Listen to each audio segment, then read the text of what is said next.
It's now time for tonight's Precision Pest and Wildlife starting lineups for your Evansville Otters, led by manager Amy McCauley.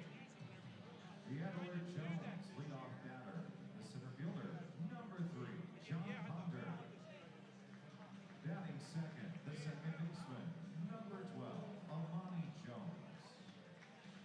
Batting third, the first baseman, number 10, Dennis Pierce.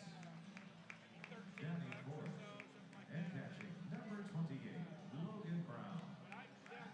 Batting fifth, the third baseman, number 2, Marcos Gonzalez.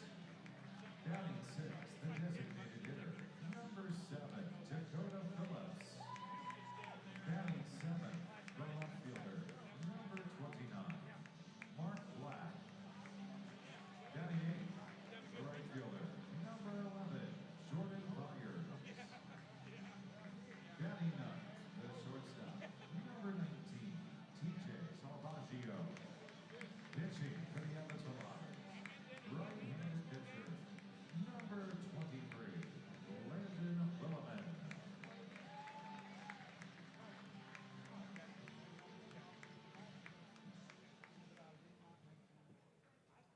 Ladies and gentlemen, at this time, would you please rise and remove your caps as we honor America's freedom, those who now protect it, and pay tribute to those who have made the ultimate sacrifice with the singing of our national anthem. This evening, being performed by Lucas Wayne Nelson.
Tonight's game ball is delivered to you by Papa John's. Better ingredients, better pizza, Papa John's.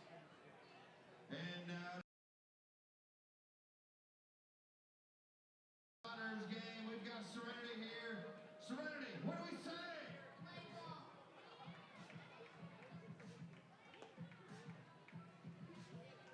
Tonight's pitcher-catcher battery for the Evansville Otters.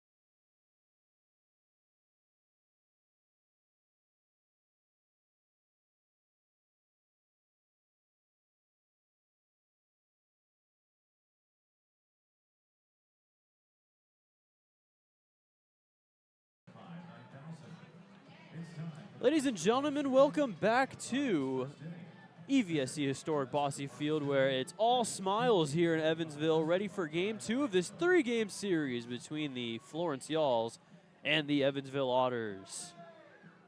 Well, if you missed yesterday's game, you missed a real piece of history as the Otters combined to throw a no-hitter Against the Florence Yalls on opening day, it was Griff Hughes that pitched the first 6, didn't give up a hit, no runs, 1 walk, 8 strikeouts. Nolan Thebe came in, pitched 2 of his own, no hits. And then Junior Serta finishing things off in the 9th inning. Hard act to follow here, but we will see if Landon Williman will get the job done here for Evansville. He is the starter for today. Let's take a look at the starting lineup for the Florence Yalls. It's Tyler Schoenefeld, the second baseman, leading off. Hank Zeisler at first, batting second. Brendan Bobo in right field, batting third. Zaid Richardson, the DH, batting fourth. Marcus Brodell in left field, batting fifth. Jackson Tucker bats sixth. Zach Beadle catching, batting seventh. Garrett Broussard at third base, batting eighth. And Dylan Baker, the 9-hitter. On the other side, John Ponder in center bats first. Amani Jones, then Dennis Pierce, Logan Brown, Marcos Gonzalez, Dakota Phillips, Mark Black, Jordan Vyers, and TJ Salvaggio. We are underway here in game number 2. And the first pitch misses for ball 1. First pitch here at 6:35 on time today. Hey, how about that? That one's fouled off. Marcos Gonzalez makes an attempt at it, but it looks like he drops it in foul ground. Off to a pretty fast start so far here. Tyler Schoenefeld led off the game yesterday, ended up going 0 for 4 with a strikeout. Everybody in the lineup for Florence struck out in that no-hit bid. Another one into foul ground. That one a little deeper into left field. It'll go out of play, and it's 1-2. Now take a look at the defense here for Evansville. Left to right field, Mark Black, John Ponder in center, Jordan Vyers in right. Third to first, it's Marcos Gonzalez, TJ Salvaggio, Monty Jones, and Dennis Pierce, with Logan Brown again doing the catching here in game 2 for Landon Williman, making his first start of the year. 2-2. That is into center field and a base hit, so 9 innings of no hits for the Yalls, and all it took today was 1 batter. And Schoenefeld's on with a leadoff single. 13, Hank Zeisler. Feels like just a baseball thing, you know? Sometimes you're not on, but then the first batter the next game gets on a base hit. First hit of the season in inning number 10 for the Florence Yalls. Now it's Zeisler who takes a low ball 1. Hank Zeisler, another 0 for 4 with 2 strikeouts instead of the 1 from Schoenefeld. Watch out for Schoenefeld as well on the base pass, and it's another low ball, 2-0. 46 for 51 on steals last season for Schoenefeld. Is prone to going, has some speed. 46 the most. Looked like he was about to go, but not able to get a good jump on it. Logan Brown makes the threat, trying to get him back to first, and he's able to do so. 2-1 to Zeisler.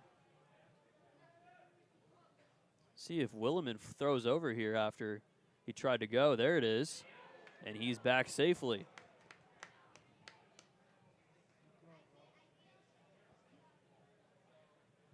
A little shifty over there at first. 46 stolen bases last year, the most in a single season in Yalls history. That's popped up into left field. Mark Black is over there, and he will make the catch for out number 1. Zeisler goes down for the first out here in the top of the first inning. Batting third in right field, 3, Brendan Bobo.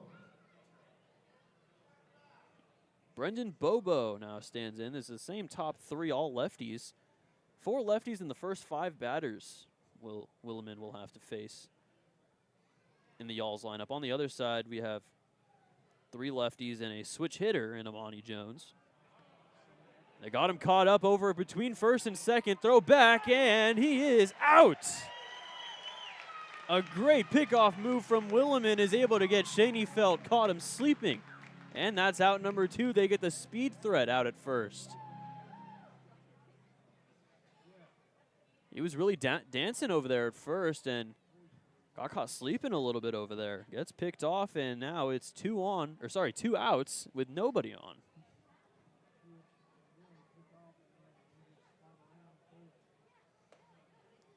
First pitch misses to Bobo.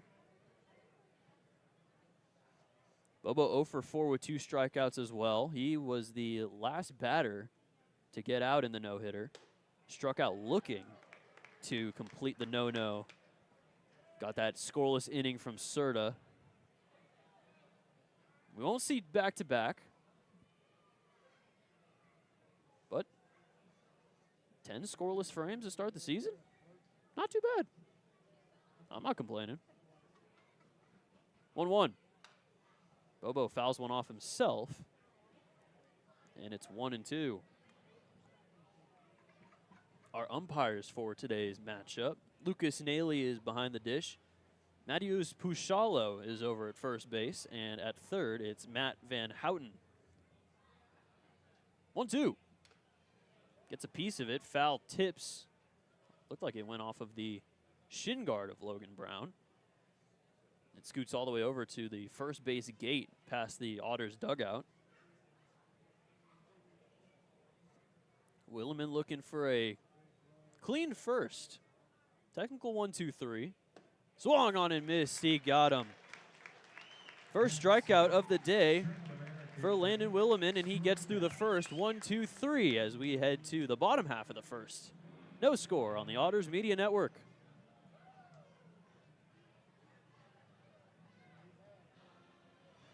Otters fans, it's our first game of the night, and it is the Dizzy Bat Home Run Derby. Our man Crew down here is going to spin around the bat 10 times, hit that there ball up that there tin to that there net. If he does so, he wins himself a really nice prize. You ready, Crew? All right, spin.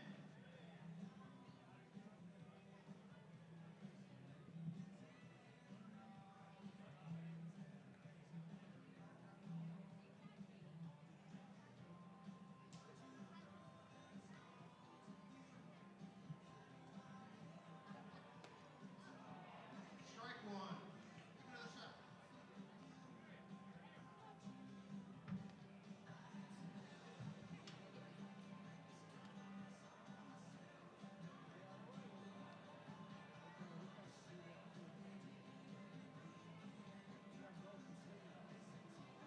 Oh, that was a nice rip up the middle. We'll give it to him. Let's hear it for Crew, everybody.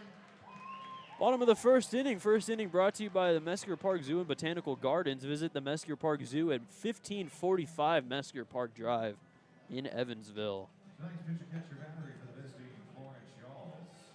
Isaac Milburn. Starter for the Yalls is Isaac Milburn. Pitcher battery is powered by the answer on Throwing from the left side, back-to-back lefties the Yalls are throwing. located at 2319 North Greenville Road. As John Ponder is our Edward Jones leadoff batter. Pitcher catcher battery for the Yalls, brought to you by Answer Auto Repair, is Milburn and the catcher Zach Beadle. The Answer Auto Repair East, find all your battery needs, located on 2319 North Green River Road, or give them a call at 812-475-9000 for all of your repair needs. John Ponder leads it off. He got his first professional hit in his last game yesterday. Played some very good defense as well. If it wasn't, he made a very good play in the first, a diving catch. And then in the ninth, used his speed to make a great catch out in center field. Looked like it was going to drop in. So without his defense, we might not have had some history yesterday. There's a grounder to second base, and that is out number 1. As Shaney Felt tosses it over to first base. Batting second, the second baseman, number 12, Amani Jones. It's Amani Jones coming up. Saw him bat from both sides of the plate yesterday. Again today, starting off on the right side against the lefty Milburn. Milburn pitched against Evansville in the exhibition back on the 2nd of May. Through 2 innings. Gave up 2 hits, 1 earned run, walked 2. And it's called strike 1 against Jones. Bottom first, no score. Y'all's got their first hit of the season in the top half. The Shaney Felt single, but he got picked off. And it was a solid first for Williman. Now quickly, Jones is down 0-2. Milburn, 1.52 ERA and 35 1/3 last season with the Windy City Thunderbolts.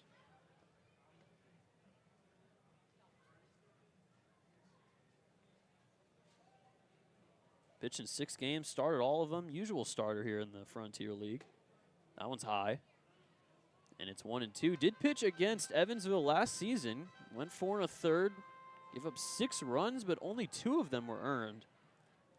Gave up 5 hits, walked 1, struck out 4. 1-2. Low called strike 3, and that's the first strikeout of the day for Milburn. And it's out number 2 here in the bottom of the first. That'll bring up Dennis Pierce, and Pierce had himself a night last night. Hit his first home run of the season. Right in this very spot in the bottom of the first inning. First pitch from Milburn is inside for ball 1. 17 home runs last year, already has 1 this season in 1 game. Pierce looking to be a good leader here in the clubhouse, especially since he's been here before, one of the returners. There's a ground ball past the dive at third, and it's bobbled at short by Baker, and Dennis Pierce will reach in what will be called a base hit. Rightly so. It would have been a really hard play for either Broussard or Baker to make. And so Dennis Pierce has started off his season 3 for 4 on a little bit of a heater to start the year. Speaking of heaters, Logan Brown,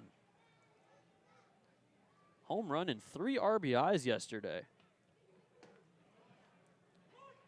Pierce's home run was technically the difference maker because Florence didn't score, but Logan Brown was a valuable asset in keeping the lead where it was and extending it even further. 2-run homer in the 8th made it 5-0. Popped up into foul ground, and that will hit the roof. Roof sponsored by Heads Construction. Choose the best, never regret it.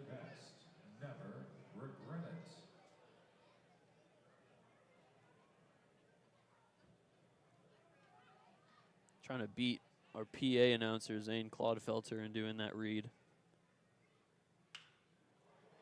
That one's in fair territory.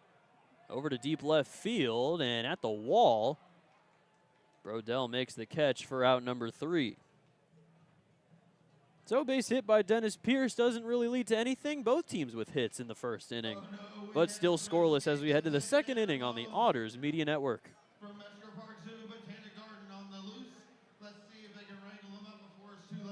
Whichever one of our zookeepers wrangles the most animals in their basket goes home with some GA tickets to Mesker Park Zoo. We ready? Set, go!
top of the second inning here at Bosse Field. Second inning brought to you by J.E. Shekel Armor Protection.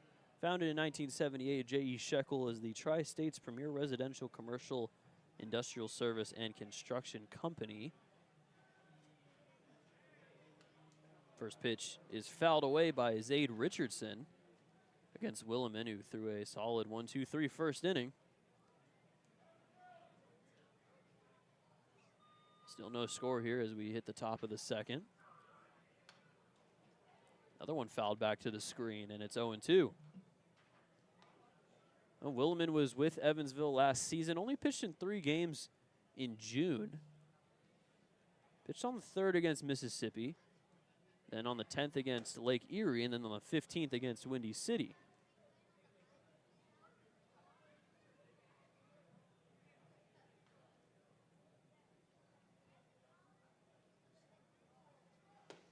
Swung on and missed, strike 3, and Richardson goes down. Back-to-back strikeouts, one to end the first and one now here to begin the top of the second. German-American strikeouts aplenty. There were 13 of them yesterday. Already 2 here through a inning and a third. Marcus Brodell, the last of the 4 lefties in the lineup, takes ball 1 outside.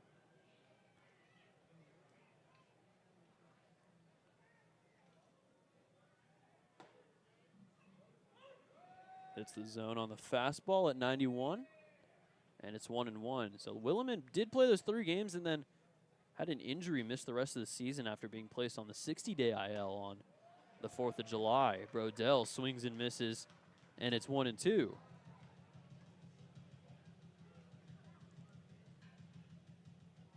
Well, Brodell went 0 for 2. He was one of the few batters to reach, and I think we're going to have a pitch clock violation. We had a good amount of them, and that one will actually be on Brodell, and that will be a strikeout. We've seen a lot of pitch clock. We saw a couple on Cafton last night. Seems as though every pitch clock violation has gone to Florence so far in this series, and I guess we call that a looking strikeout? I'm not too sure. It's a strikeout. Whether it be looking or swinging, I don't think it's going to be swinging. So deductive reasoning tells me that it is a looking strikeout. After a ball, it's now 1-1 after Jackson Tucker fouls one back to the screen. Tucker getting his first bit of action as a professional. Didn't play yesterday, but now here ready for his first pro game. Check swing in the dirt, didn't go around, and it's 2-1. Tucker did play in one of the exhibition games, went 0 for 2 with a strikeout. For his college, he decided to choose the St. John's Johnnies. Popped up into shallow center. It looks like Salvaggio will call everybody off, make the catch, and that is out number 3.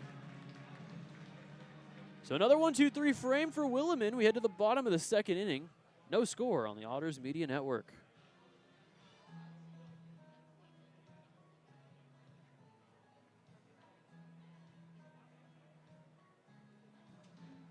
It's time to see who gets to upgrade to the Ashley Furniture Home Store Best Seats in the House. Our lucky winner gets to spend the rest of the game in the best seats in the house. So I say congratulations to Alexis Porter.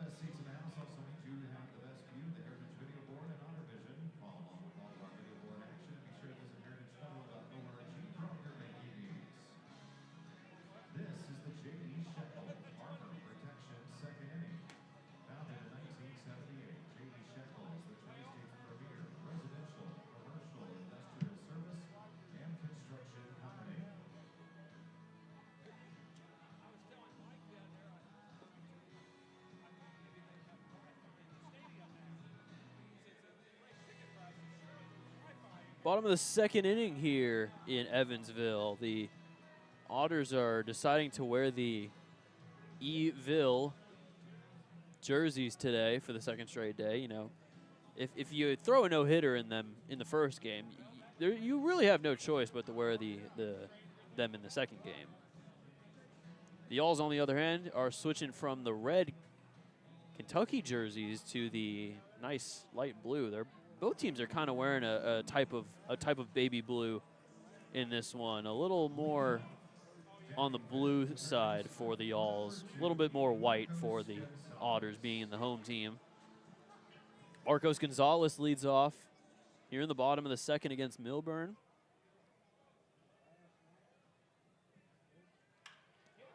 First pitch swinging. That's a fly ball into deep center field. Going back at the wall. And he makes the catch. Great catch over at the track. Had to leap up against the old National Bank sign out there in center field. Marcos Gonzalez gives it a ride, but Jackson Tucker out in center denies him of extra bases. Didn't look like it was going to go out, but definitely would have been at least two. Gonzalez might have just gone a little under it.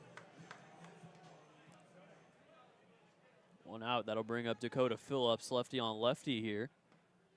First pitch slider misses just outside, and it's 1-0.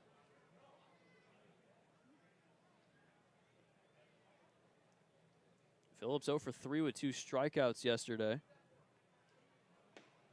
Coming back for his 6th season in the Otters organization.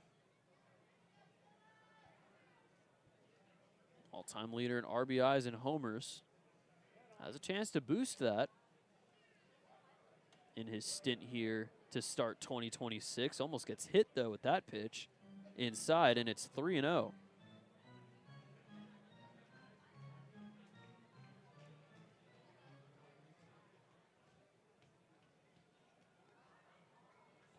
Pitch.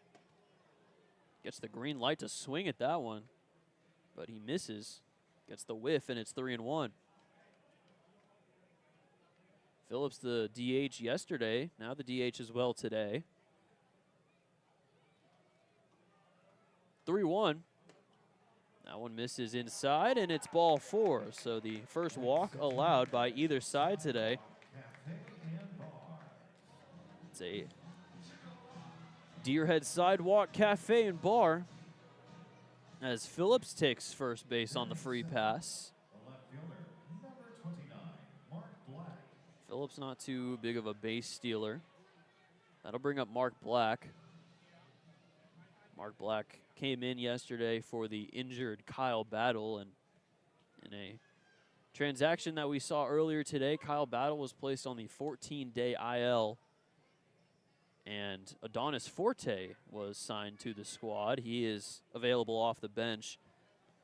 Him, Shane Film, and J.J. Cruz, all three of them lefties, so easy to see why they took him out of the lineup. But Mark Black lines one into left field, and it's a base hit.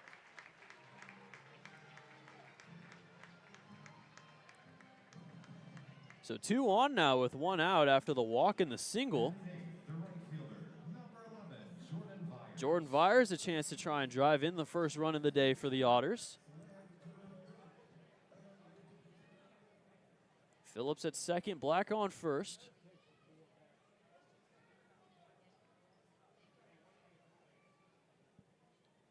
First pitch is outside for ball 1. Vyers 0 for 3, 2 strikeouts yesterday.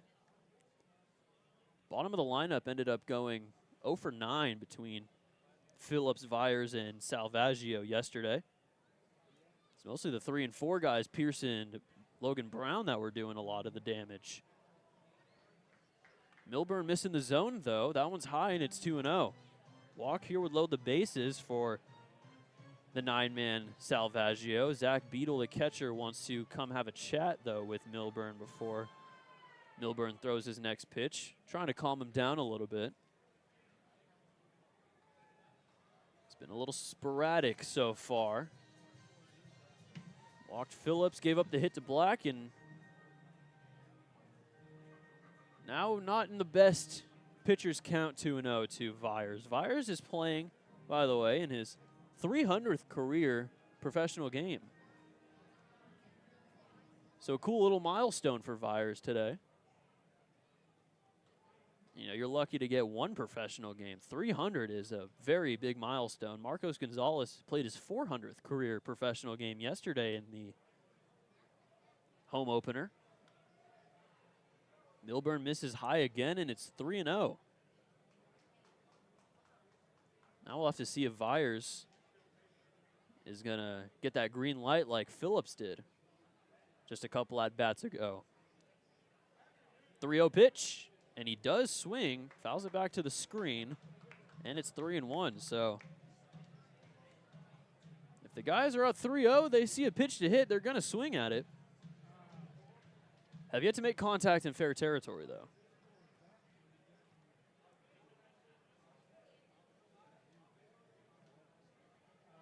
Milburn looks back to second, deals the 3-1, and that's a slider that hits the inside corner on Vyers, and it's 3-2.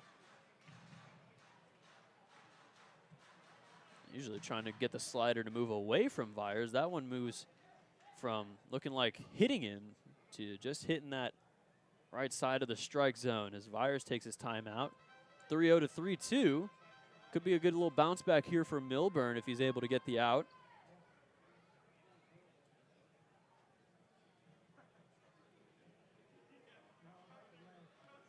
Payoff pitch. Payoff pitch will plunk Vyers on the shoulder. Would have been a ball either way, but Vyers does take some damage. Not too much, though. Breaking ball hits him on the meat of the shoulder. He'll take first easily. And the bases are loaded with one out for TJ Salvaggio. Big spot here for TJ, looking to get his first professional hit. Could also get his first professional RBI, too. He's able to get a hold of one. 0 for 3 with a strikeout. That's grounded down the line, all the way into the left field corner. A fair ball. 1 run's in. 2 runs are in. They're waving Vyers around third. Throw to the plate. Not in time. It gets past Beadle. And all the way to third, Vyers goes. The ball goes into the dugout, and Vyers will score.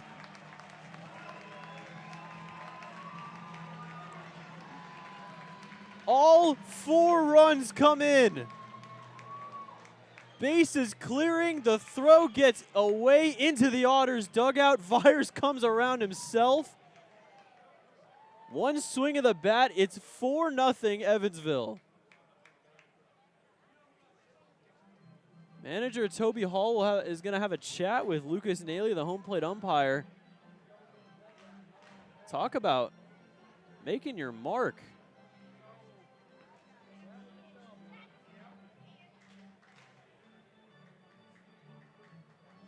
TJ Salvaggio.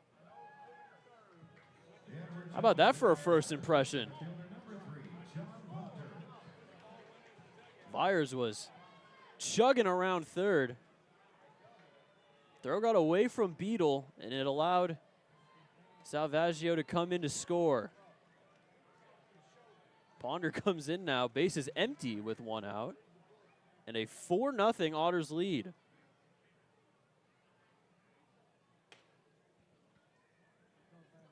I'll have to see what they call it. Definitely an error that allowed Salvaggio to score.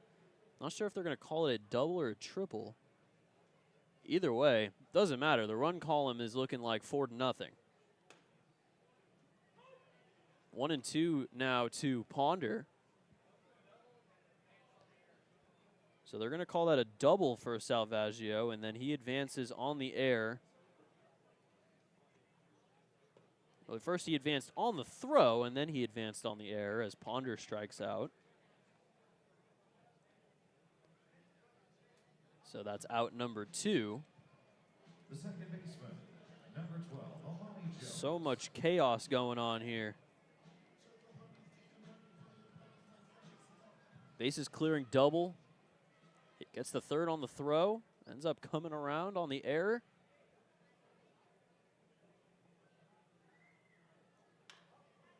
First pitch grounder is foul from Amani Jones, and he'll have to head back to the box, chugging his way to first, but to no avail. And strikeout of Ponder was the second of the day for Milburn.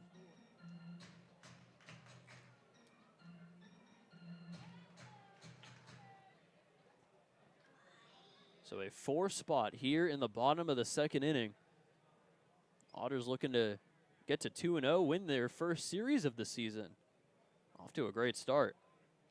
Good curveball from Milburn, hits the zone, and it's 0-2 against Jones.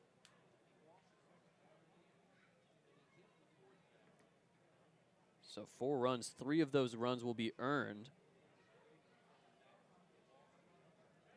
That fourth one that scored Salvaggio will not be earned.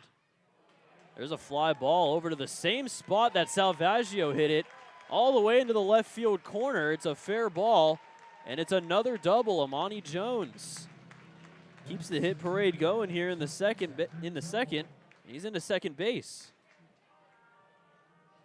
First baseman, number 10, Dennis Pierce. So 2 doubles in this inning. And now 4 hits overall for the Otters, 4 runs. Dennis Pierce might call him the hottest hitter on the team. Has a man in scoring position with 2 outs. First pitch called a strike.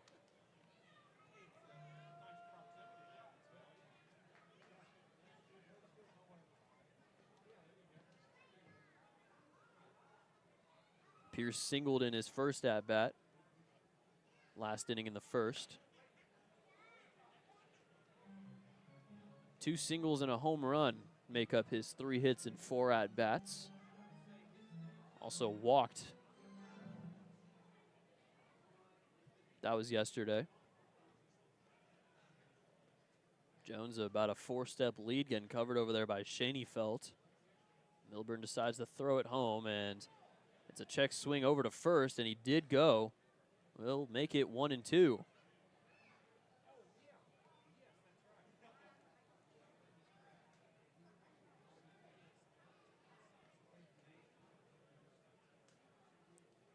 This was a team that was not the most clutch last season, but they have come out and have been swinging when it matters most. Every run that was scored yesterday in that 5-0 win came with 2 outs. That included the Dennis Pierce home run. Only 1 out on the bases clearing double for Salvaggio, but still timely hitting. The bases loaded. Got it right past the dive of Broussard over at third. Scored them all. 0-2 to 3-2 for Pierce. Already a walk and a hit by pitch, 2 free passes. Both of them ended up coming around off of Milburn. 2 of the 3 earned runs he's given up so far in his 1 2/3. Payoff. There's a fly ball to right field. Bobo has a read on it, and he will make the catch for out number 3. But damage has been done. 4 runs have scored for the Otters in the bottom of the second. They lead at 4-0 as we head to the third on the Otters Media Network. Because Alex is ready to show off some muscle. It's time for the Indiana National Guard, Indiana Air National Guard push-up contest. All season long, fans will be competing for a 2-pack in 2027 general admission tickets tonight. Alex will be the second to add his name to the leaderboard as we begin a season-long quest to find out who will be the 2026 Indiana Air National Guard push-up champion. So here we go. How many can Alex do in 30 seconds? Ready, set, go!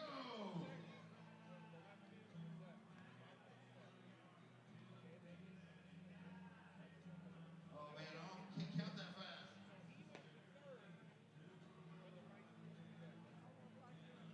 15 seconds. 10 seconds. Let's go, cheer him on. Look at that. 5, He's a 4, machine. 3, 2, 1. Oh my God, it's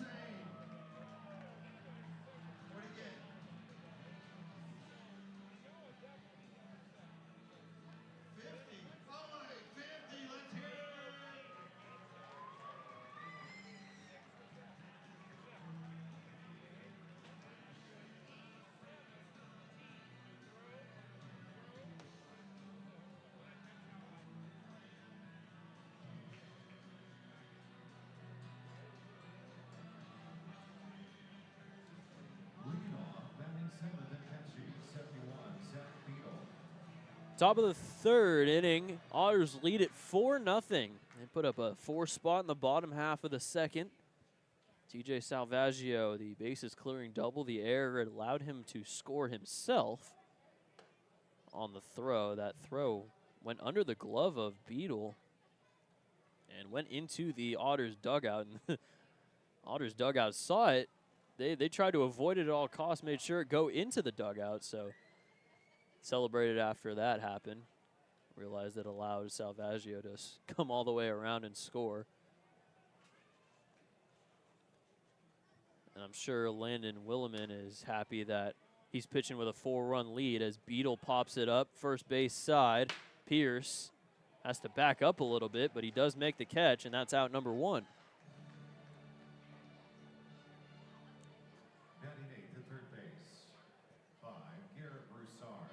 Garrett Broussard steps up to the dish for his first at-bat of the day. 0 for 2 with a strikeout yesterday. 7-8-9 to start off here in the top of the third as Dylan Baker's on deck. Fouled back to the screen for Broussard.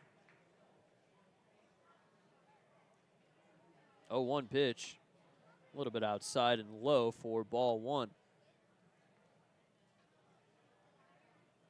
Broussard, another guy like Milburn who was with Windy City last season. There's a drive into the gap in right center field, and that will go all the way to the wall. Into second base goes Garrett Broussard. And he's got himself a double. First extra base hit of the season for Florence. And they have a man in scoring position here with 1 out. Batting ninth, the shortstop, 6, Dylan Baker.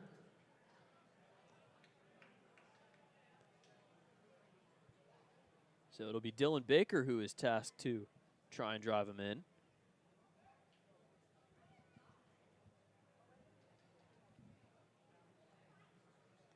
Baker 0 for 2 with a walk and a strikeout yesterday. Has to do a little matrix move to get out of the way of ball 1.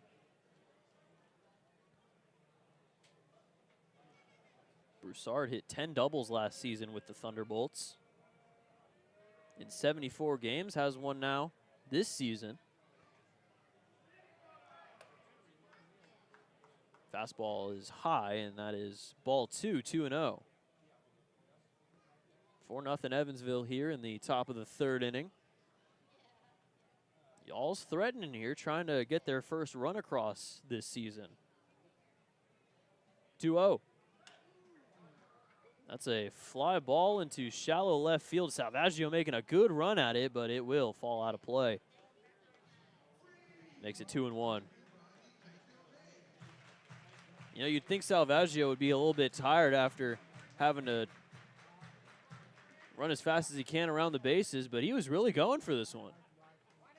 Take a look at the replay. He was the closest one to get there. Outran both Gonzalez and Mark Black. Good effort for him, but just fell out of play into the picnic area out in left field. 2-1. Misses low, and it's 3-1. Now that Windy City team last season, 36-60 record. Had the worst record in the conference. Fouled away by Baker, and the count runs full. It's 3-2.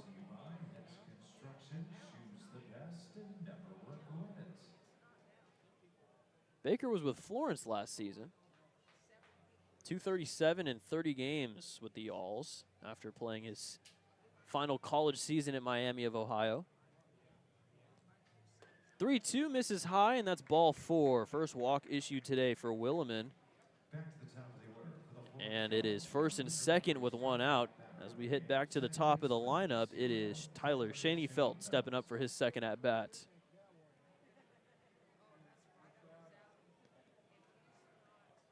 It's Broussard on second, Baker on first. Schoenfeld does already have a hit today in his first at-bat. Singled, ended up getting picked off, caught in a rundown between first and second. Chance of driving a run. He has to back out of the way of a fastball inside, and it's 1-0.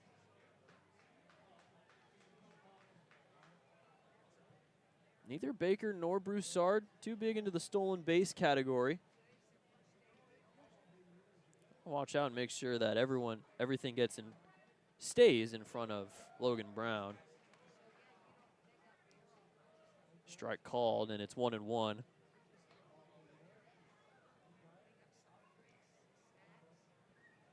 Williman trying to get out of a jam here with the Otters up 4 here in the top of the third.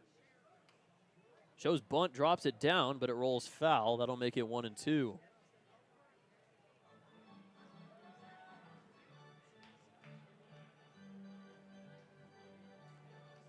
Well, Schoenfeld definitely has the speed to try and drop a bunt down, make his way over to first. Good idea, but in practice didn't really work out for him. Probably doesn't drop the bunt down here now, 1-2. Williman looks back to second, double check, deals, breaking ball just misses. And home plate umpire Lucas Naley is going to hear some chirping from the audience. Looked like a good pitch, just missed, and it was called a ball to make it 2-2.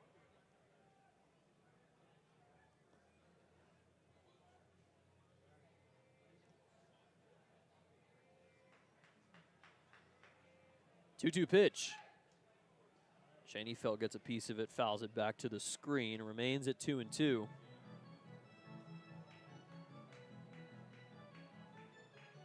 Schoenfeld, native of Dayton, Ohio, so not too far away from Florence. Definitely the closest Frontier League team to Dayton. 2-2, grounder over to second. Jones to short for one. Salvaggio to first. Double play! There's a way to get out of the jam. How about a 4-6-3 as we end the top of the third? Otters still leading it 4-0. As we take a look at the replay, just your average. Jones to Salvaggio over to first.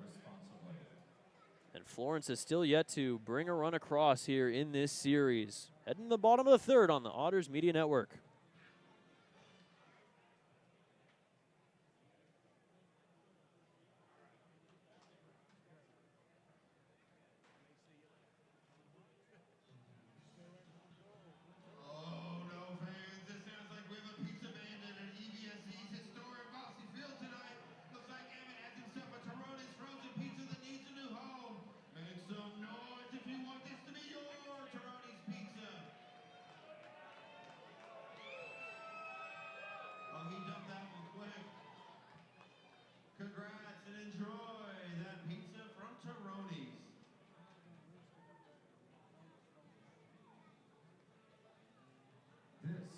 Precision Pest and Wildlife third inning. Every great team brings precision to the field. We bring it to your home and business. Call 812-993-3341 or visit precisionpestwildlife.com. Let's elevate the standard together.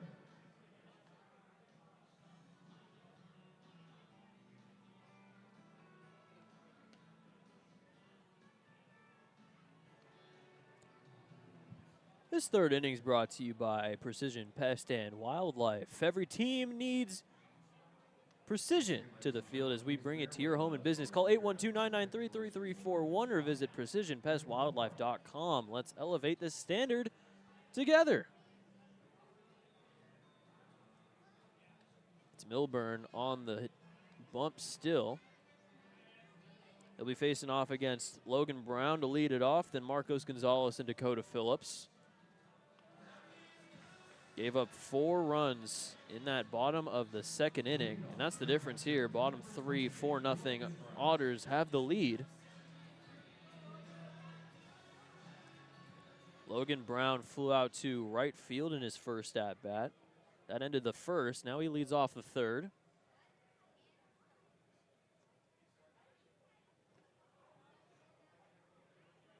Check swing, and it's a no-go.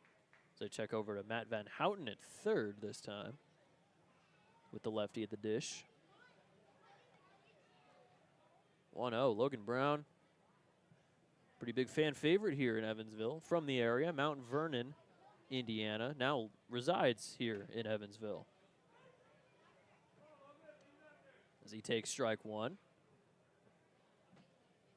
35th round draft pick in 2018 by the Braves. Hit 240 in his 251 games in minor league baseball. Chopper to first, and Zeisler will take it to the bag himself for out number one.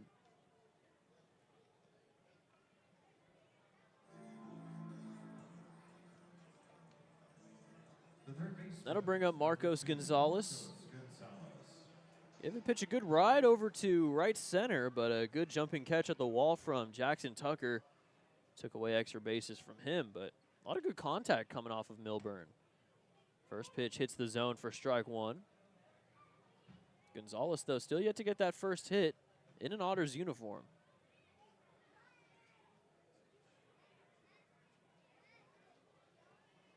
That one's low, and it's 1-1. Gonzalez, resident of Bani in the Dominican Republic.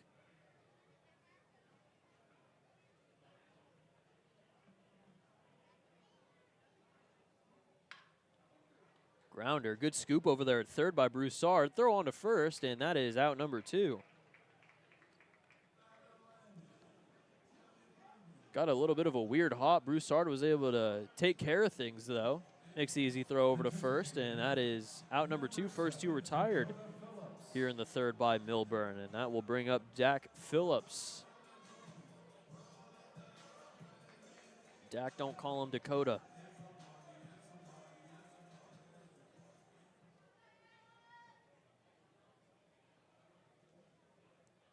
Phillips walked, came around to score the first of 4 runs in the second inning.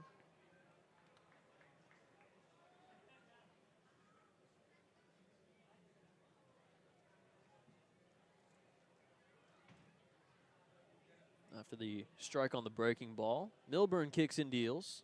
Swung on and missed. And Phillips quickly down 0-2 here.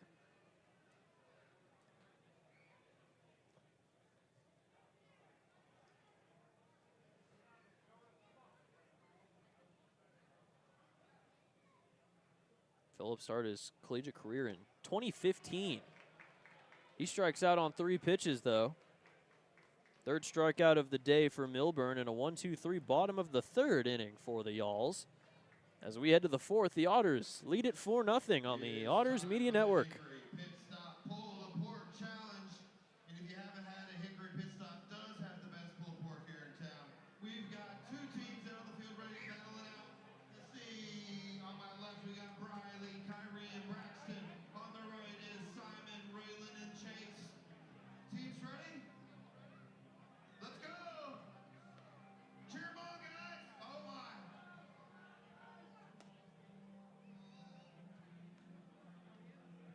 We got a winner. Simon, Raylan, and Chase. Good job, y'all.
Leading off, first baseman 13, Hank Zeisler.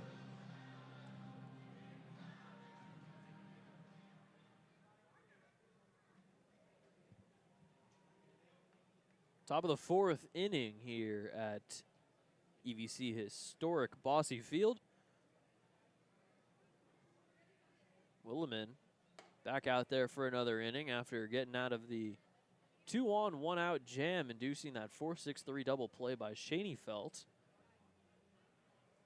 kept a 0 on the run column for the Alls, and their scoreless streak has now reached 12 innings to start the year. Hank Zeisler leads things off. 1-1 count as he calls his timeout.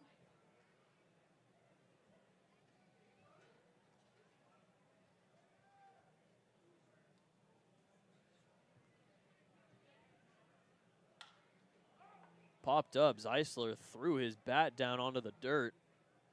Got under it. Ponder comes out to make the catch out in center field, and that's out number 1.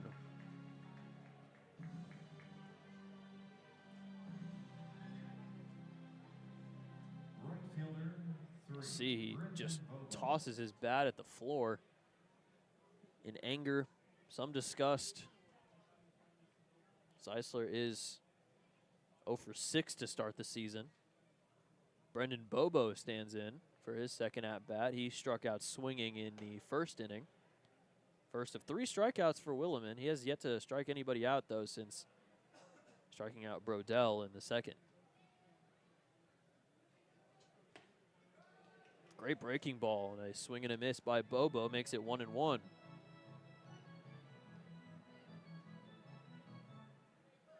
Well, Evansville, if they win this one, they at least have control of first place in the division for the foreseeable future. Another great pitch from Williman, and Bobo whiffs at it. Only 4 games yesterday, but now every team's playing today. Chopper up the middle, Salvaggio gonna have to go quick throw on to first, and it is in time for out number 2.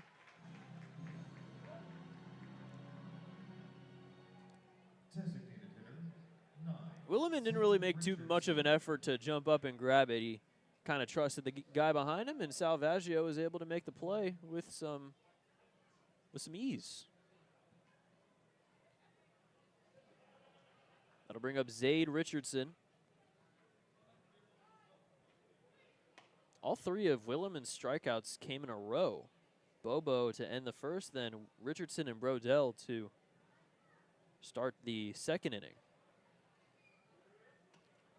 That middle of the order has really yet to do much of anything offensively so far in this game and a half. Fastball misses low, and it's 2-0 to Zaid. Richardson, a 22nd round pick of the Cardinals in 2019.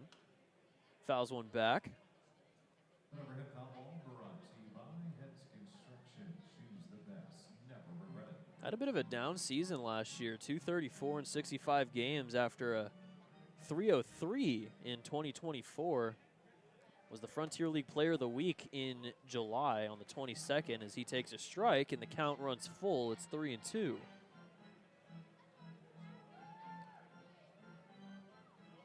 '23 was with Florence as well. Got traded there from the Quebec Capitals. 3-2 just misses low, and it's ball 4. Second walk of the day issued by Williman. Left fielder, 4. Marcus And Richardson Brodell. will take the free first base. It'll bring up Marcus Brodell.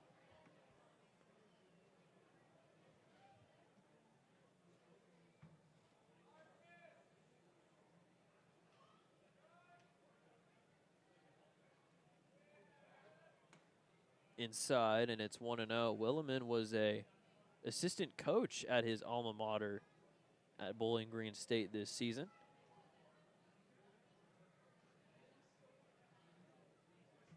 They're getting some coaching experience. Probably helps in the locker room as well. Getting to be a part of the coaching staff and then getting to learn from the guys on the coaching staff here.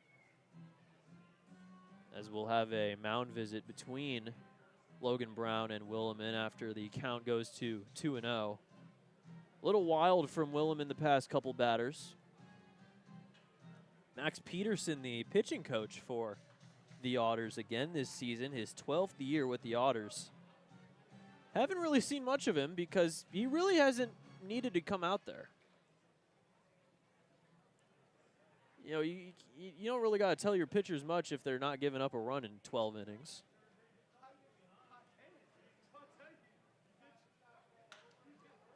Over to short. Salvaggio will make the throw over to first.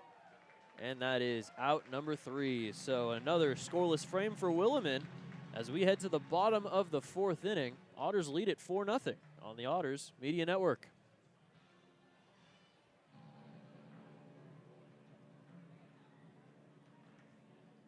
It's time to show us your best smiles for the HRI Dental Smile Cam. Over 300,000 members trust HRI Dental because it's based right here in the Hoosier state of Indiana. HRI Dental has been ensuring smiles for more than 37 years. Keep smiling with HRI Dental. Also, big round of applause for our volunteers as they help brush off the bases. Look at those pearly white shine. This is the Sheet Metal Workers Local 20 4th inning. For 138 years, sheet metal workers have led the way in sheet metal industries like heat and air, architectural, industrial, and more. Visit smart20evansville.com for more information.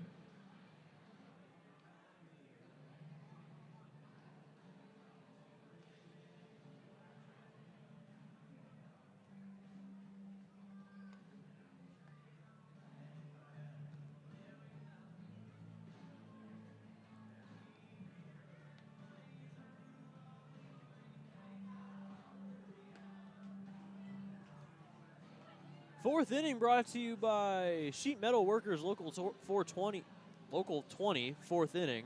For 138 years, sheet metal workers have led the way in sheet metal industries like heating and air, architectural, industrial, and more. Visit smart20evansville.com for more information. Bottom of the 4th, 4-0, a lot of 4s. So my apologies for messing up the ad read. There's just too many 4s going on right now. It's 4-0, we're in the 4th. Mark Black just turned 24. Happy belated birthday to Mark Black. His birthday was a couple days ago on Wednesday. So happy belated to Mark Black, who leads off the inning. It's Black, Viers, and Salvaggio, the bottom 3 in the order for the Otters. But the guys that have done a good amount of the damage so far today.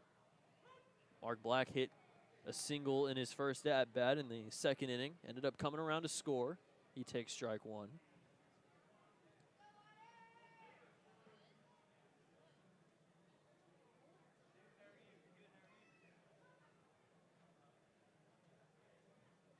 It's the first hit of the season for Mark Black.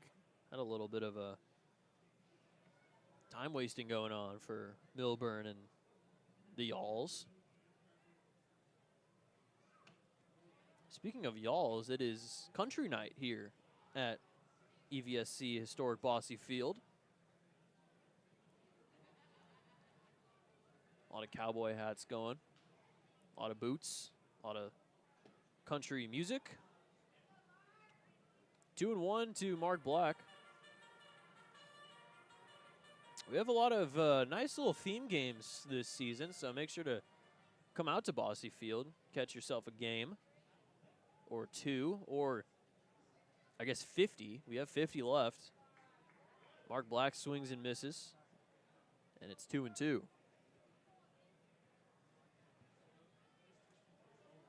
Otters play tomorrow against Florence in Game 3 of the series. Have a couple days off, have a rare Sunday off. And then they play Washington the 12th and the 13th. The 13th is a doubleheader. 2-2 pitch just misses outside, and it's 3-2. After that series at Washington, we head to Florence. First road trip of the season. Only the 3 games, though, as Milburn loses Mark Black. He walks him. A Deer Head Sidewalk Cafe and Bar allows Mark Black to reach first. Even though it's 4-0 here in the 4th inning, that is the first leadoff man to reach for the Otters today.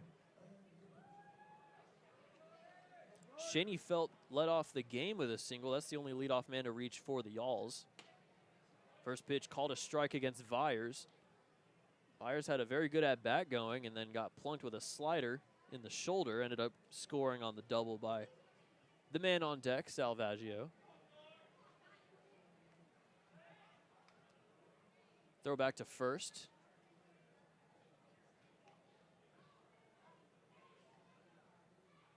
Mark Black 14 for 18 in stolen bases last year with Seton Hill, his last collegiate season. Outside, and it's 1-1. Mark Black 252 at Seton Hill 2025. The team finished 40-18 and went pretty far in the NCAA Division II tournament.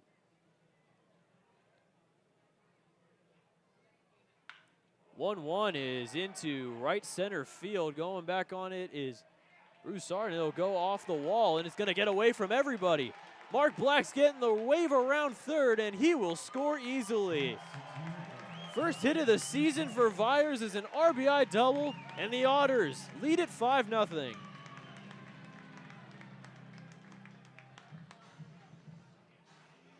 shortstop, number 19, TJ Salvaggio.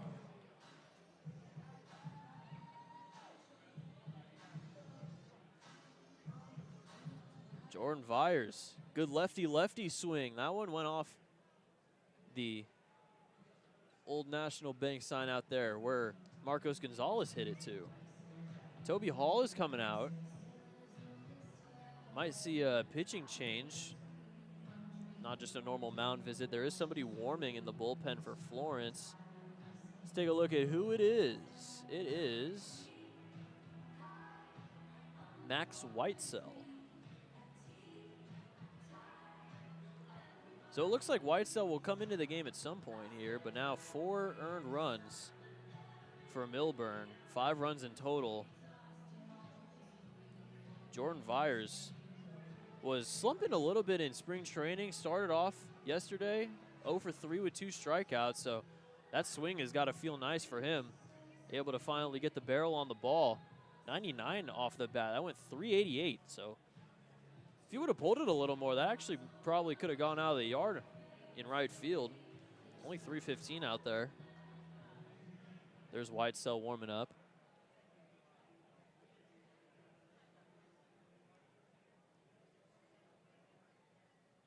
It's an old stadium, so the bullpens are very much in view. It's kind of like in those college stadiums where like the bullpens are really in view, and then you got college kids that are drunk chirping at them. I'm not sure that really happens here. I'm sure everyone is very nice and cordial to Mr. Whitesell as he warms up.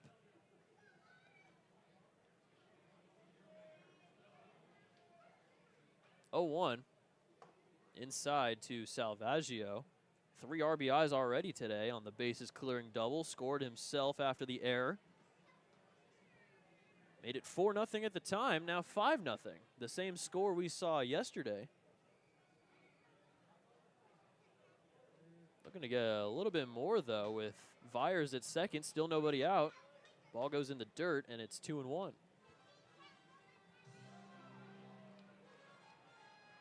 I know it's only been a game and a half, but the Otters are looking good.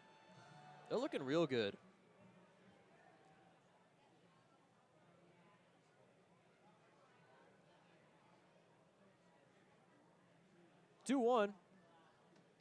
High and away, it's 3-1, and Milburn seemed a little bit frustrated after throwing that pitch.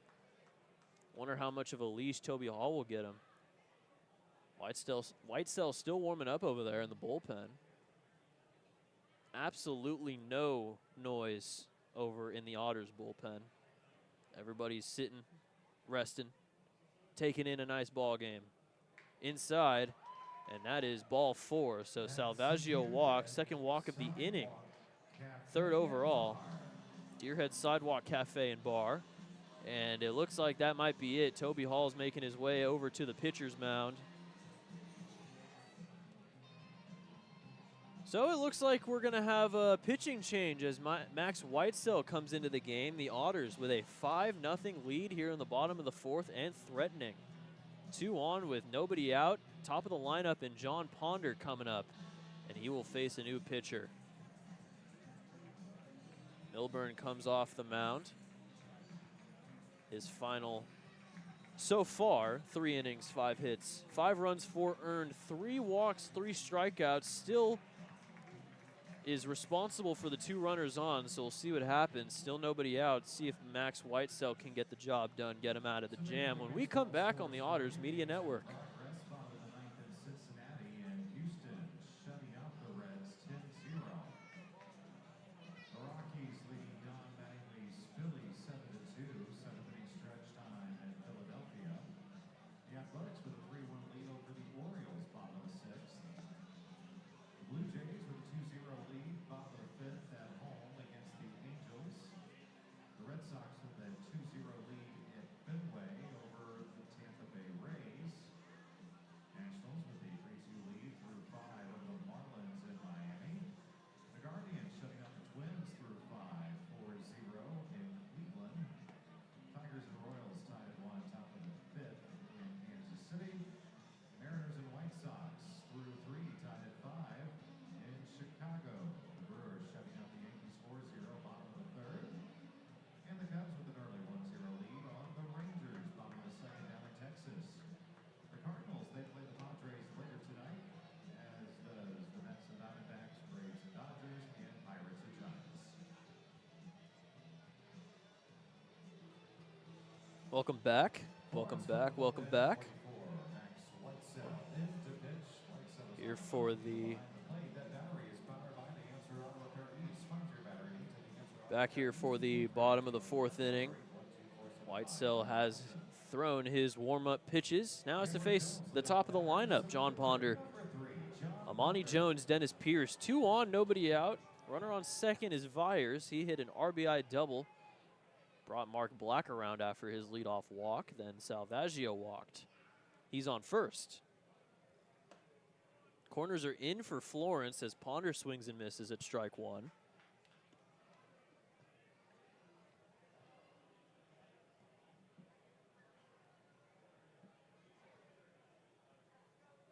Whitesell, one of the returners for Florence, 2nd season with them. That pitch just misses outside, and it's 1-1. Whitesell, like Schoenfeld, from Dayton, Ohio. Played for Ohio Dominican and Wright State his final year. Grounder over to short, throw to second for 1, on to first, and a good scoop, but safe is Ponder. So they aren't able to get the double play. They do get the runner at second in Salvaggio as Vyers takes third. Second baseman, number 12. And that's out number 1.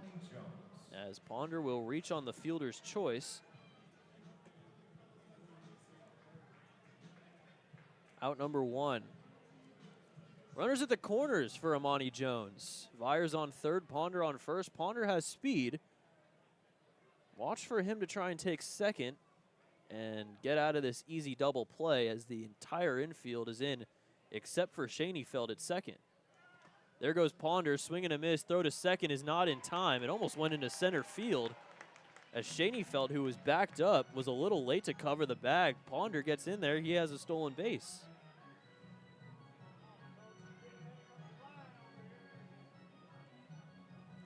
It seems as though everyone in the stadium kind of knew that Ponder was going to take off there, but still is able to get into second, so 2 runners in scoring position. Breaks up the easy double play. Jones has a chance to really blow things open here in the bottom of the 4th. Late swing, and it's fouled down the line. Makes it 0-2. Jones was batting from the right side against Milburn. Now batting from the left here against Whitesell.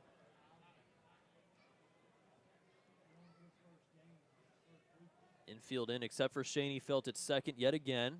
0-2. A little bit outside.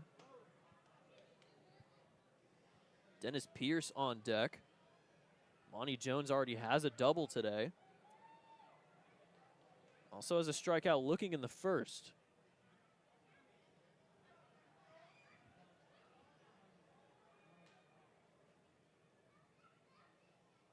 One-two. Swung on and missed at a pitch in the dirt. Jones goes down swinging. His second strikeout of the day. First for Whitesell. That's a pretty big out number 2 for Florence. First baseman. As it takes away the easy sac fly, we'll bring up Pierce.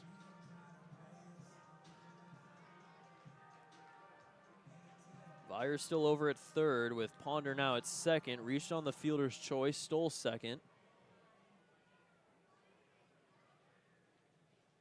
A double and 2 walks to start off the inning. Brought in a run. Made it 5-0. And Pierce swings and misses at strike one. With how the pitching staff has been going so far, 5 could be enough. You don't want to jinx anything, but it ended 5-0 yesterday. Fouled away. It's going to get off the roof. Overhead foul ball brought to you by Heads Construction. Choose the best, never regret it.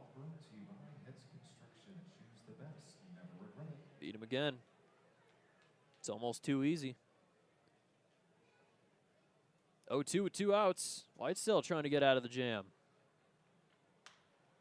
There's a fly ball into center field.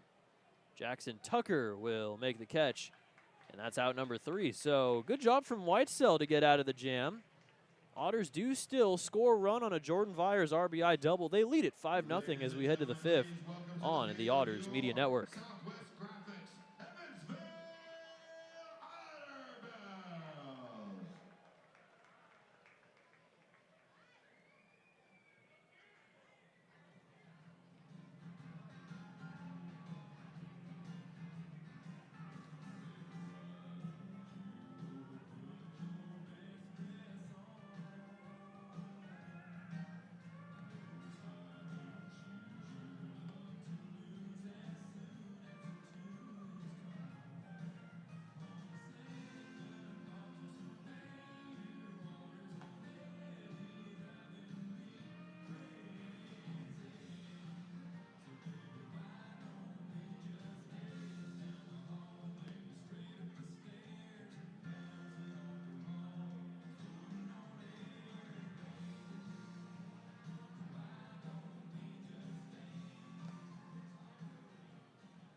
Have you seen him in the honor round lately? Wish you tell him hello when you do. And it's excited to see all of our fans and encourages you to visit Heritage Rocker Banking Meetings. Heritage, a proud partner of the Evansville Otters.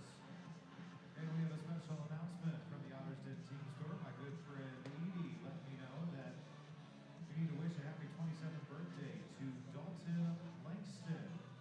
Dalton Langston, happy 27th birthday. And thanks for spending your birthday with the 5th inning brought to you by Buffalo Wild Wings. Bottomless apps are now here. Dine in only. Visit either Evansville locations, 5405 Pearl Drive and 715 North Green River Road for details.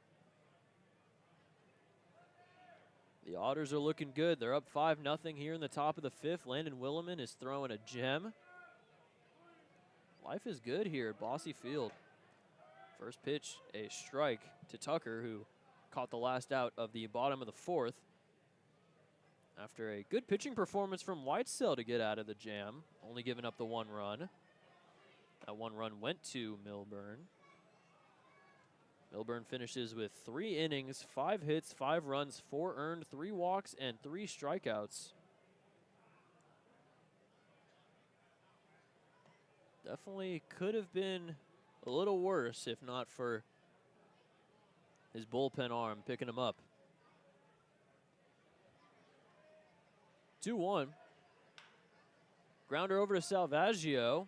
He's been good defensively today. He throws on over to first, and that's out number 1.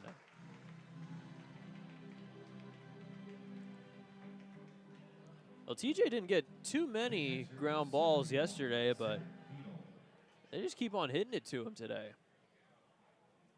Hasn't made a mistake quite yet. That'll bring up Beetle.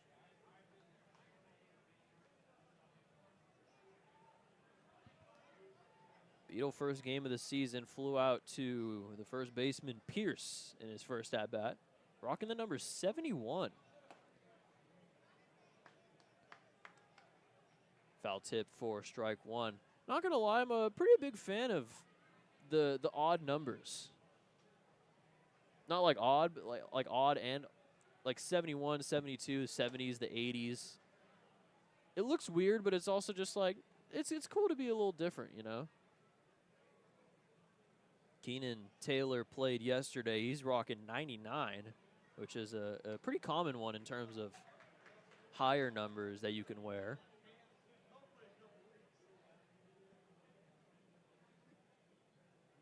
One and two. Williman rocking the number 23 in honor of LeBron. Swung on a missed strike three, toss over to first. Pierce tags the bag, and that's strikeout number 4 for Williman. German-American Bank strikeout, the 4th one of the day, and that is quickly out number 2 here in the top of the 5th.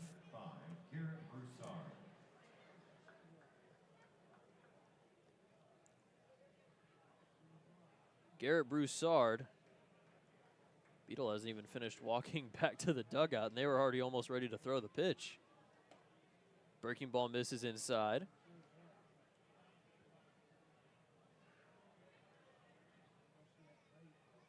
Broussard hit a double in his first at-bat. Only extra base hit of the season for Florence. On the other side, 3 doubles for Evansville in this game. A lot of extra base hits, couple homers yesterday. That one's outside, and it's 2-1.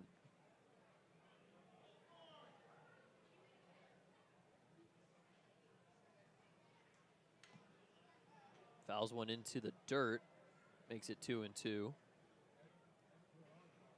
Well, the Otters' no-hitter was the 4th of the year. Not of the year, whoa. That would be crazy. 4 no-hitters in a year. 4th in franchise history. And half of them have come against Florence. The last one, actually, came against Florence. Ty Hensley, Matt Chavaria, 7-inning no-no on the 11th of August, 2018. Grounded to third, Gonzalez, it eats him up, and it's into left field for a base hit. Always some weird hops over there. Thought it was going to go a little higher, goes right between the wickets of Marcos and ends up heading into left field. That's going to be called an error, an E5, which will allow Broussard to reach for the second time.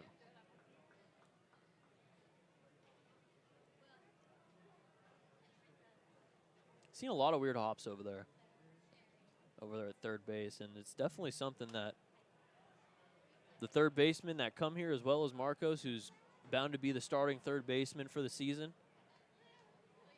going to take some getting used to, definitely. That one's fouled away, though, by Dylan Baker.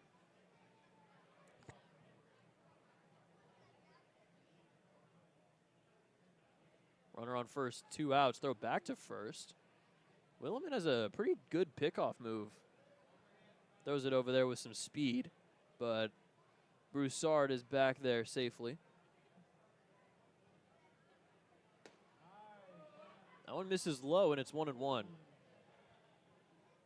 So top 5 here. 5-0 Otters lead it. 2 outs. Broussard, the only Florence Y'all to reach in both of his at-bats, and that one nails Dylan Baker on the hand.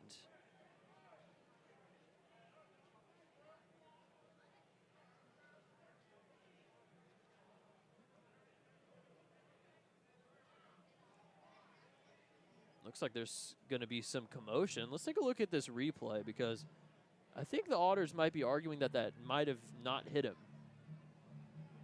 Apologies for the radio people listening on YouTube. We still love and appreciate you. The umpires are convening. Baker says it hit him.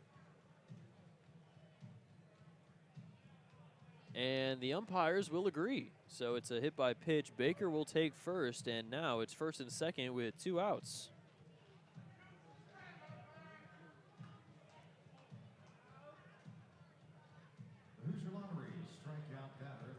It didn't really sound like it hit the bat or anything. You didn't really hear that sound, you know? course, easier to hear when you're not wearing a headset and you're down on the field, but you know, who am I to judge? First pitch to Shaney Felt is low for ball 1. 1 for 2 on the day, led off the game with a single. Grounded into a 4-6-3 double play to end the third. Has 2 on with 2 outs. Gonzalez crashing in over at third. That one's fouled away. Overhead foul ball brought to you by Heads Construction. We've already seen Shaney Felt try to attempt a bunt with runners on, which is why Marcos is all the way up on the grass. Everybody else, including Pierce over at first base, though, backed up near the outfield grass. Little low, and it's called ball 2. The Bossy faithful not in agreement of that call. But it is ball 2, 2-1.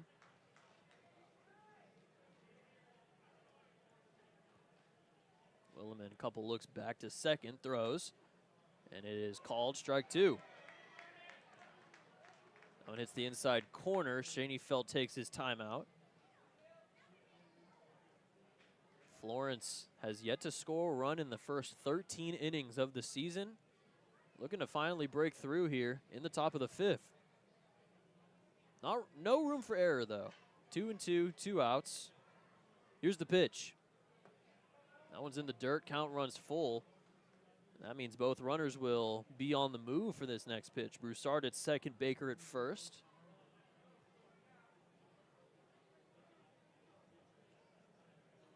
It's Zeisler on deck. Williman facing the order now for the 3rd time. And there is somebody warming up in the Otters bullpen. 3-2. Popped up foul off to the left side. It'll get out of play. Let's take a look at who is throwing in that bullpen. Looks like it is Luke Baker who is out there throwing. So Florence going from a lefty starter to a righty in the bullpen. Other side for the Otters. Righty starter, lefty in the bullpen. That's into left field, and that'll drop in. A fair ball. It'll be extra bases. 1 run will score. Dylan Baker's getting the round from third. He will score. And it's a 2 RBI double for Tyler Shaney Felt. The Yalls have finally broken through, and it's 5-2.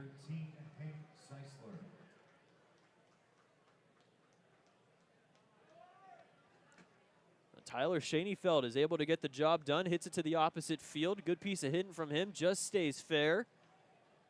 And it rolls all the way into that corner, allows both runs to score. The Yalls have put runs across. Their 13-inning scoreless streak is over. Still have more work to do, though. It's 5-2. Otters still lead it by 3. Zeisler now up with Shaney Felt at second. Still 2 outs. Grounder up the middle and into center field for a base hit. Shaney Felt will easily come around to score.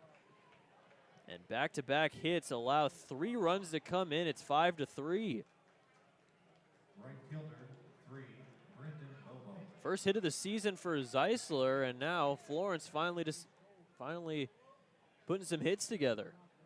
I've allowed 3 runs to score, and Max Peterson will come out there to possibly relieve Williman of his duties for the day, and it looks like he will. So Luke Baker will come into the game. All of a sudden, it is a close game, 5-3. Florence putting up a fight here in the top of the 5th. Williman comes off, Luke Baker comes on, and when we come back, it'll be Baker versus Bobo on the Otters Media Network.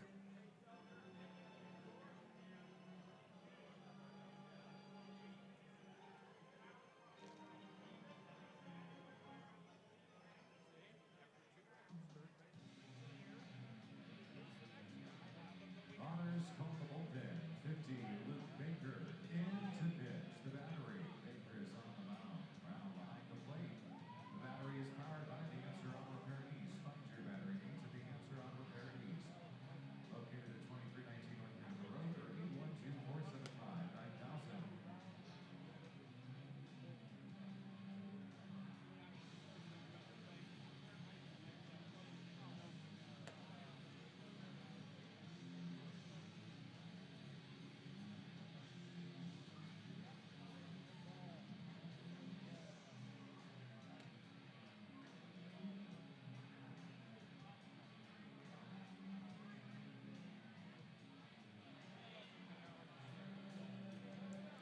Well, we are back here for the top of the 5th inning. Luke Baker is into the game,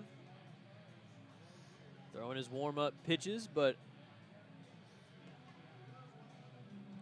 as we've seen, it is 5-3. Williman gives up 3 earned runs in that top of the 5th. Still not done, though, for Florence. Runner on first in Zeisler with 2 outs. Some good 2-out hitting for both Schoenfeld and Zeisler. 2 RBI double for Tyler, and then Hank with the RBI single. 5-run lead has dwindled to 2 for the Otters. Now it's up to Luke Baker to try and get the lefty Bobo out and end the threat here for the Alls before anything gets worse.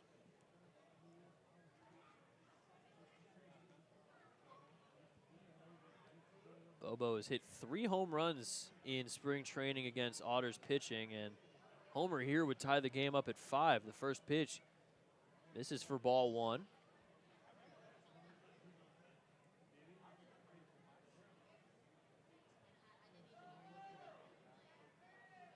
One-0 pitch, swung on and missed, and it's 1-1. We've seen a lot of big hacks from Bobo today, and he is yet to connect on one.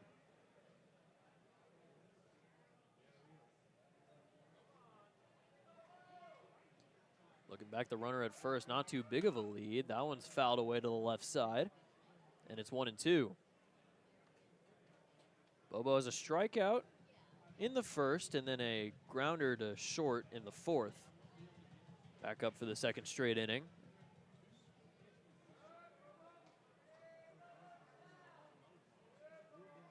One-two is very high. He's going to have to duck out of the way of that one.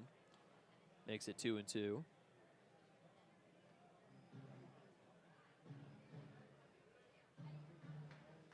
Zeisler not really putting up too much of a fight over at first. Lead getting a little larger over there. Dancing over there. Baker looking him back. Swung on and missed, strike 3. So Baker finishes the job here in the top of the 5th. We're halfway home, but 3 runs come in for Florence, and they are in business. Still down 2, though. 5-3 Otters as we head to the bottom of the 5th on the Otters Media Network.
Bottom 5 here at EVSC's historic Bossy Field. Williman comes out of the game now with the finishing stat line of 4 2/3, 4 hits, 3 runs, but because of the error at third by Gonzalez, none of those runs are going to be earned. 2 walks and 4 strikeouts. So a technical still 0.00 ERA for Williman, but did give up those 3 runs, and now the game is closer than it has ever been. Overhead foul ball brought to you by Hess Construction. Choose the best, never regret it. Logan Brown leads things off, fouled one back. Now the 0-1 pitch from Whitesell is fouled back again. That foul ball brought to you and You Only by Heads Construction. Choose the best, never regret it. And yes, I'm talking to you. Logan Brown calls his timeout. 0 for 2 on the day. Flew out to right field, then grounded out to first. He's been pulling the ball, but the first 2 foul balls we've seen in this at-bat have gone the opposite way. So that one's high and away for ball 1. Fastball at 89.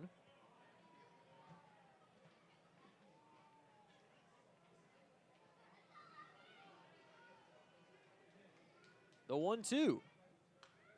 Fouls one off himself, and it will remain at 1-2. Logan Brown got to do a lot of cool stuff while playing in the Braves organization. That included catching a lot of good major leaguers, like Dallas Keuchel. You remember his little stint with the Astros. Mike Soroka had a good little stint with the Braves, and then everybody knows Max Fried and Charlie Morton. Cool stories you could tell the grandchildren. Hey, man, I got to catch Max Fried. There are maybe, what, 200-300 other people that can say that?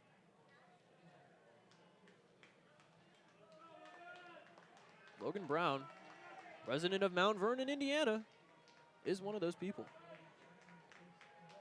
Long pause, but now we're back and ready for another 1-2. That is a pop-up over to short, and it will be caught out there by Baker for out number 1.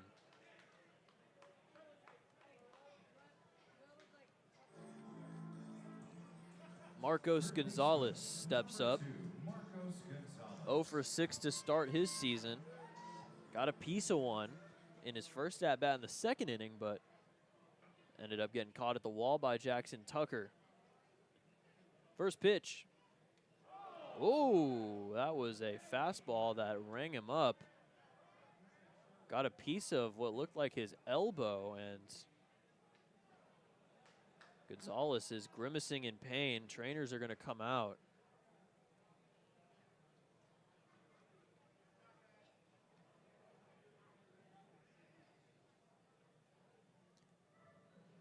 It's been really bad injury luck so far in these 2 games.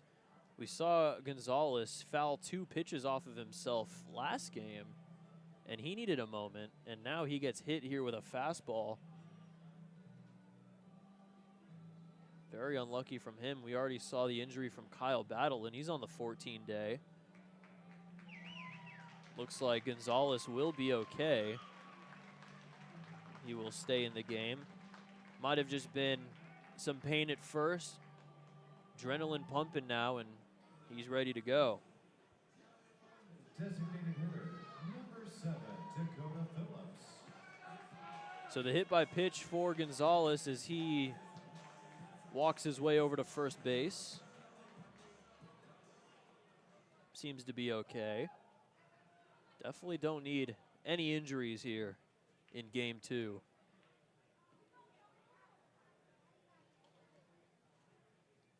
So it's Gonzalez on first, and the first pitch is into right field for a base hit. Dakota Phillips has his first hit of the season, and it's first and second with 1 out.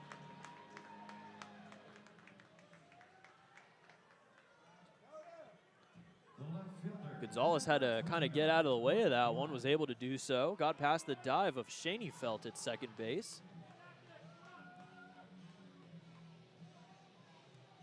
Well, that is hit number 296 in an Otters uniform for Dakota Phillips, and he only needs 101 more to pass Josh Allen for second place. So, tall task, but you never know. Swung on a miss by Mark Black.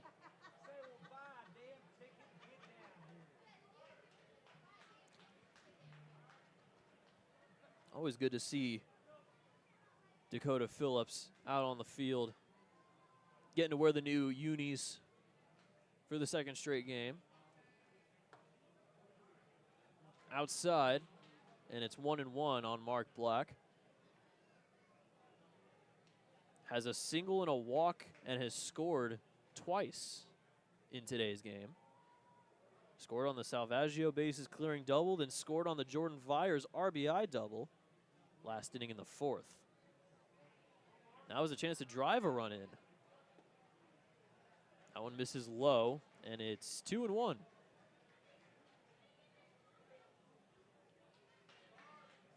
It's Gonzalez on second, Phillips on first. The hit by pitch and a single. Had some concern for Gonzalez, but he seems to be all right. Grounder down the third base line foul, and it's 2-2.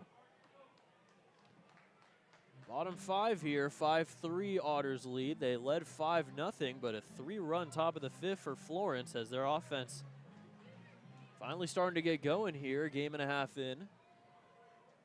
Making things close, a little uncomfortable for Evansville.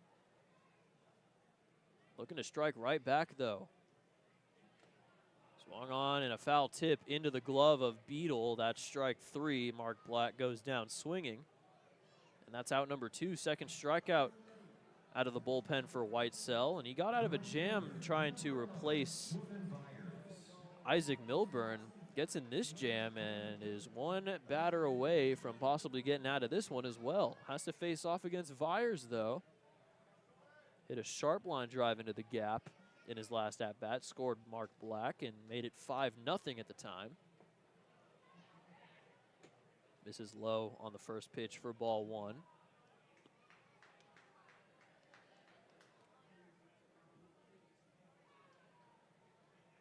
We'll say these catchers have been very good, both sides. Logan Brown, Beadle, Sergio Gutierrez yesterday.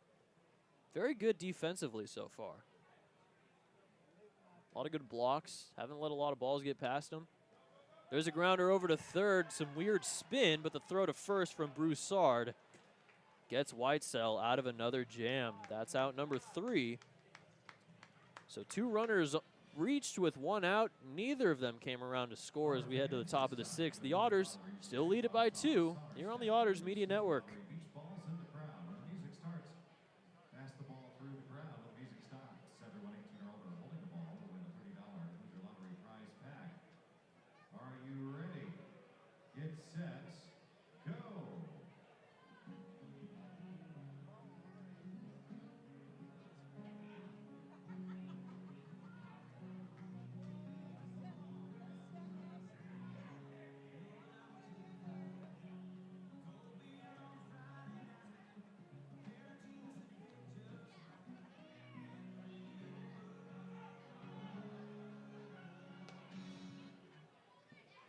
Congratulations from the Hoosier Lottery and the Evansville Otters. Honor staff will tell you how to claim your prize.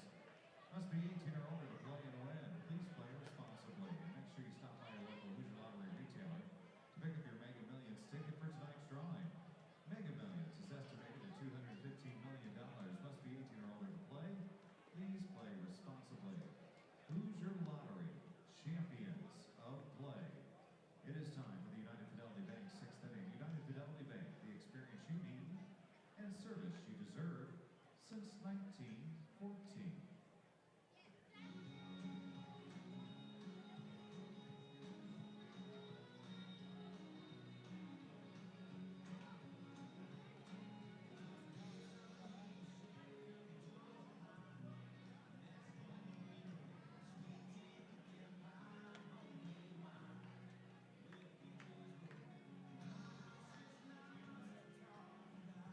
Lead off for the Florence Otters. Designated hitter 9, Zane Richardson. 6th inning brought to you by United Fidelity Bank. The experience you need and the service you deserve since 1914. Ladies and gentlemen, that is 112 years. Is there anybody on Earth that's 112 years old? Luke Baker back out there for another inning. First pitch, grounder into left field for a base hit. Zade Richardson wastes no time, and he has a leadoff single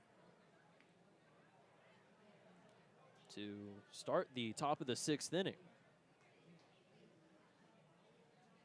Ladies and gentlemen, your attention please.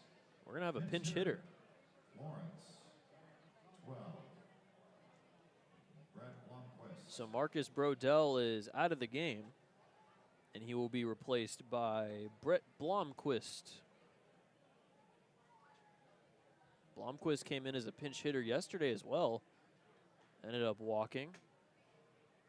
While they're getting situated here with the pinch hitter, let's take a look at the out-of-town scoreboard. Washington's beating Joliet in the 7th, 2-0. Gateway on top of Mississippi, 5-2. That one's in the 5th, down east. Sussex County, 3-0. The Bird Dogs lead it. That first pitch is grounded foul down the third base line. Quebec and Ottawa are tied at 2. Ottawa's got that sellout. 10,000 fans. Absolutely insane what they're doing up there north of the border. Schaumburg's up on Lake Erie 4-3 in the bottom of the 8th. New York's beating Brockton 7-2. And the Valley Cats take the victory in the first game of the year against the New Jersey Jackals. A lot of close games here in what is most teams' opening day. Runner on first, no outs in the 1-1 is low for ball 2. Some more action, this time in both bullpens. We'll start off with the Otters.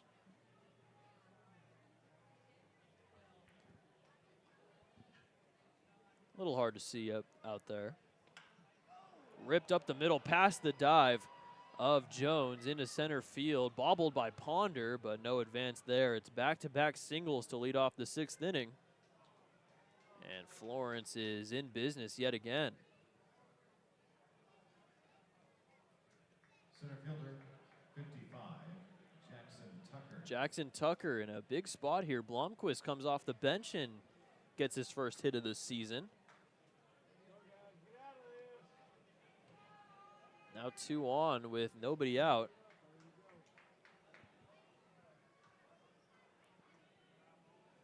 Tucker still looking for his first professional hit. He shows bunt, great reach from Brown to keep that one from going away from him. Keeps runners at bay at first and second.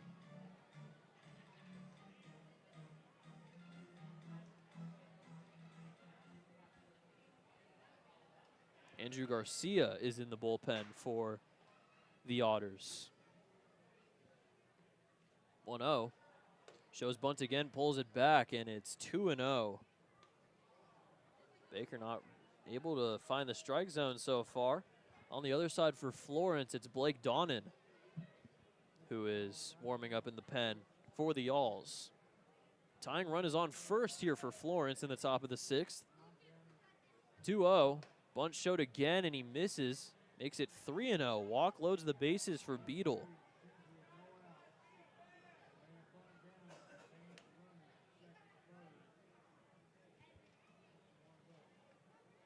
See how much of a leash Baker gets with Garcia warming. And it's a 4-pitch walk to Jackson Tucker, and that will load the bases with nobody out. Max Peterson will come out to the mound. Peterson's in charge of mound visits and pitching changes, but it looks like he will call to the bullpen, and Garcia will come in.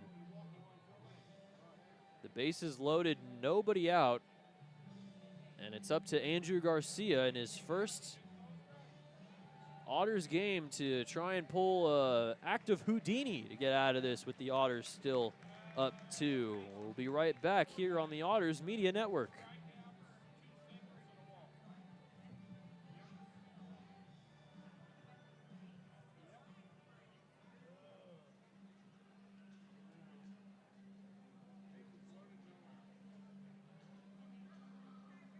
Otters call the bullpen, 21. Andrew Garcia in to pitch. Garcia's on the mound. Brown behind the plate. The battery's powered by the Answer Auto Repair East. Fund your battery needs at the Answer Auto Repair East at 2319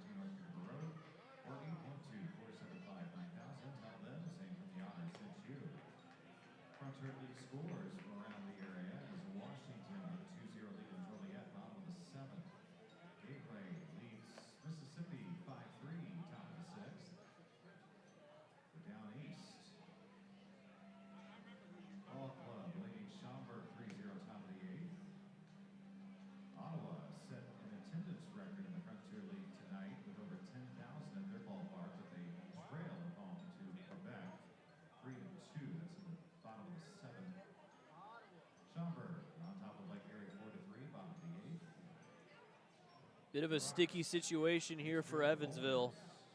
Luke Baker gives up back-to-back singles and then a walk on 4 pitches to Jackson Tucker, and all of a sudden, the nerves are rising here at Bosse Field. Andrew Garcia, in his first game in an Otters uniform, gonna have to try and pull an escape act. Luke Baker responsible for all 3 runners on right now. It's Zade Richardson on third with Brett Blomquist on second and Jackson Tucker on first.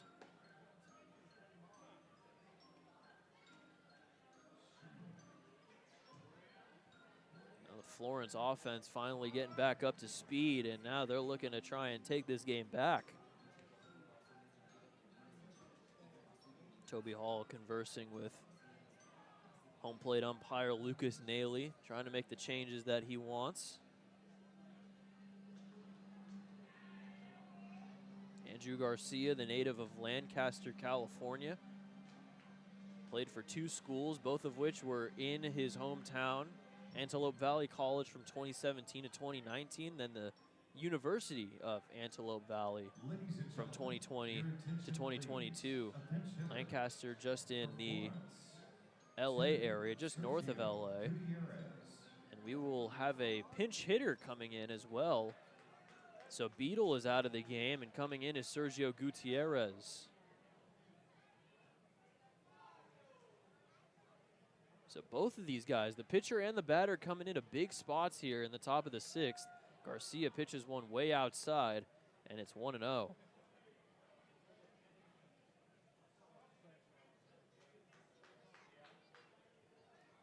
Gutierrez went 0 for 3 with 2 strikeouts yesterday. Was the starting catcher on opening day. Swung on and missed, and it's 1-1. Good breaking ball for Garcia. Double play, while it would score that 4th run, would definitely put the Otters in a better spot than they are right now. The corners are up on the grass right now. And the 1-1. Breaking ball called, strike 2. Strikeout will do too. Get a strikeout. Whoever's on deck, Garrett Broussard, has reached twice already, but get him to ground into a double play, you're out of things still with a 2-run lead. Asking a lot though. Better, easier, definitely easier said than done.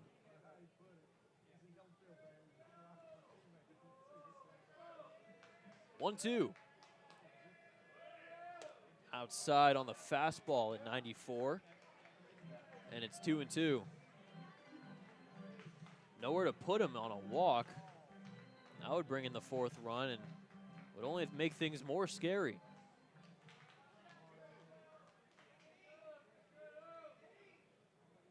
Two from Garcia. Reaches out, pokes it foul down the third base line. It's off the screen. Remains at 2-2. Reminder, it's Richardson on third, Blomquist on second, Tucker representing the go-ahead run on first. Here in the top of the 6th.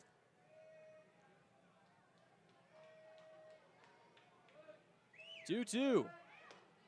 Breaking ball just misses outside, and the count is full, 3-2. Again, nowhere to put him. Needs to throw the perfect pitch here to try and get Gutierrez out. Or else that 4th run will come in on a free pass.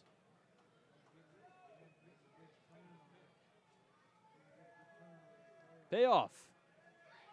Outside, ball 4, and Garcia walks in a run.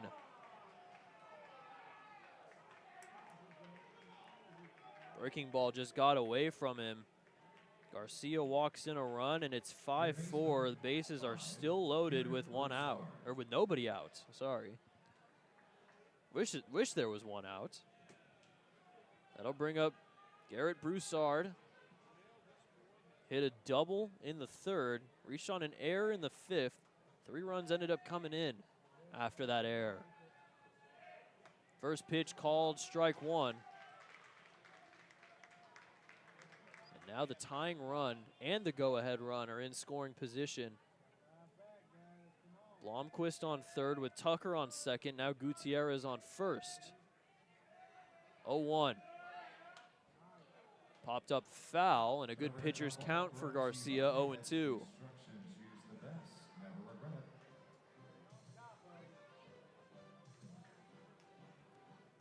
About as tense a situation as you can get if you're Garcia, just trying to get that first out. And then you got to deal with Baker, then the top of the lineup.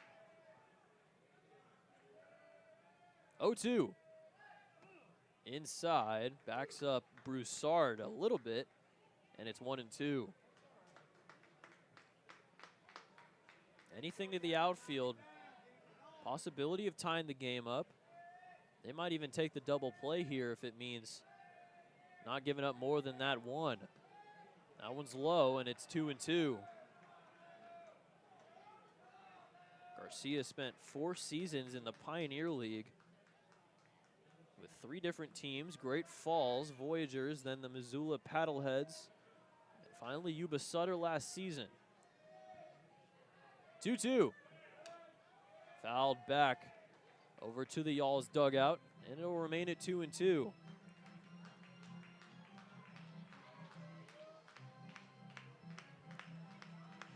Broussard, 74 games, only drove in 16 runs for Windy City. Looking for number 1 on the year. Could be a big one for the Y'alls. Another 2-2. There's a fly ball into right field. Under it is Vyers, and he makes the running catch for out number 1. Runner will tag from third. He will score. And a sacrifice fly from Garrett Broussard ties the game up at 5 apiece. Jackson Tucker in succession takes third. Vyers was able to make the running catch. Shortstop, 6, Dylan Baker. But the tying run comes in, and the Y'alls have come all the way back down 5-0, and now it is tied up at 5. Here in the top of the 6th.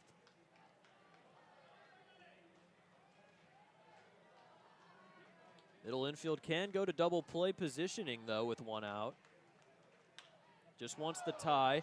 Off of Garcia. He has to bobble it, throw on to first, and everyone is safe. Another run will come in, and the Y'alls have taken a 6-5 lead.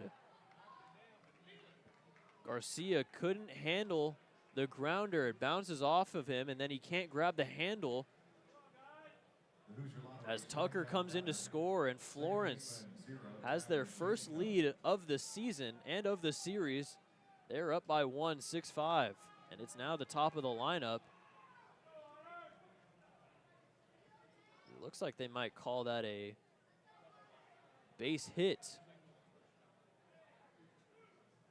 instead of an error. So all 3 runs have come in to score that Luke Baker gave up. All of those go to him. Now, 3 earned runs in just a third of an inning for Baker. The runners on first and second are now the responsibility of Garcia. 1-0 shows bunt, pulls it back, and is called strike 1.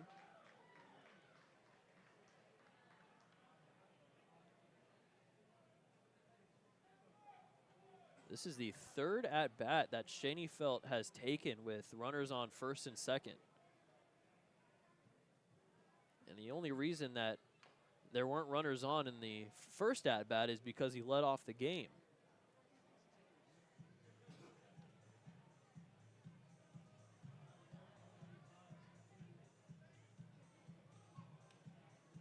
So 3 runs score in both the 5th and the 6th inning. The Y'alls now up 1. The game is completely flipped here in game 2 of the series. Still only 1 out, but the 1-2 from Garcia.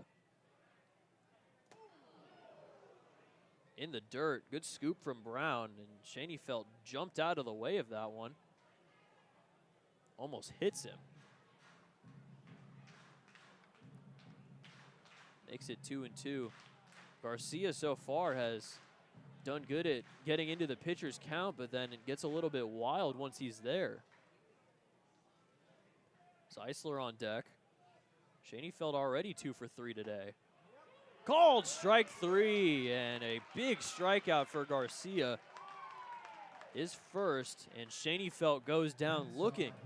A big second out. And at this point, it's just trying to make sure the lead is only at 1. As Garcia needs to get Zeisler out here to get out of what has been a pretty lackluster inning on the pitching side for the Otters.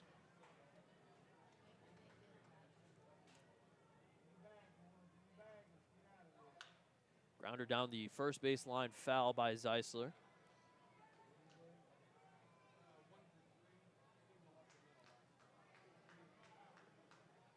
It has been single, single, walk, walk, sac fly, single, strikeout. Here in the top of the 6th.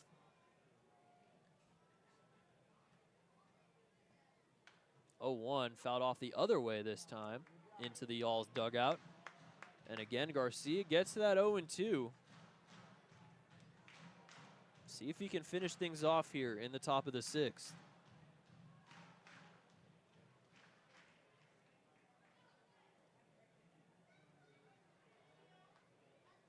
Gutierrez still on second. Baker still on first. 0-2. Outside on the fastball at 93. And it's 1-2. Zeisler got his first hit of the season last inning. Drove in a run, one of the 3 that they scored in the 5th. They've scored 3 here in the 6th as well. 1-2. Grounder foul down the first baseline into the big foul ground. Remains at 1-2. It's 9-1-2 to lead off the bottom of the 6th for an Otters offense that now has to try and put some work in to get that lead back. They scored 4 in the 2nd, 1 in the 4th, and it was looking like home cooking for the Otters considering the offensive struggles. But now they have come back to life, Florence has. Soft grounder over to first. Pierce picks it up and avoids the tag, does Zeisler. They're on to third, and that is not in time. Zeisler avoids the tag by Pierce over at first, and it's going to be an infield single. It'll load the bases back up. Andy McCauley is going to come out and have a chat with Mateusz Puszalo, the first base umpire. Let's take a look at this replay. Pierce picks it up, and it looks like he tags him a little too late. Zeisler almost misses the bag at first, but the umpires are going to have a conversation about it, so everybody hold the phone. See if this is out number 3 or another bases loaded situation for a guy that has struggled so far to start the season, but you never know when he's going to pick things up in Brendan Bobo.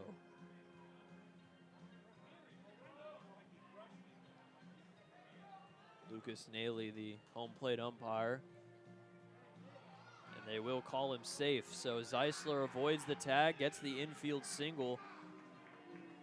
And the 9th batter to hit here in the top of the 6th, Brendan Bobo. Zaid Richardson led off the 6th inning with a single, ended up coming around to score, and now he's back on deck.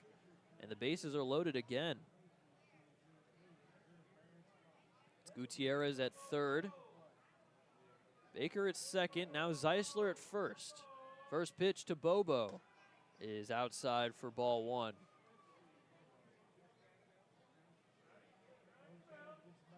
Bobo's 60 RBIs last season. Hit it at almost 300 for Florence. He's one of their best players. 1-0.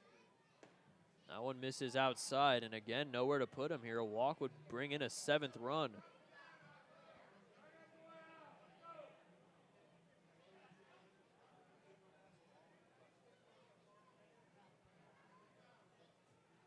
Bobo is 0 for 3 today. 2 strikeouts and a ground out to short. 2-0. That one hits the zone, and it's 2-1. Just trying to get out of here with the 1-run deficit. This has been a very long inning. And we have another guy in the bullpen, Matt Parento, for the Otters. Swung on and missed, and it's 2-2.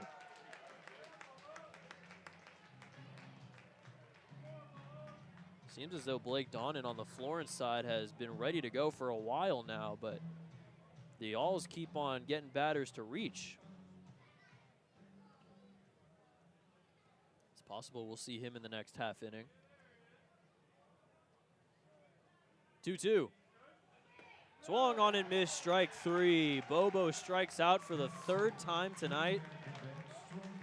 And Garcia is out of the top of the 6th inning, but not before 3 more runs come in for the Alls, and they take a 6-5 lead over the Otters. The offense now has some work to do as we head to the bottom of the 6th on the Otters Media Network.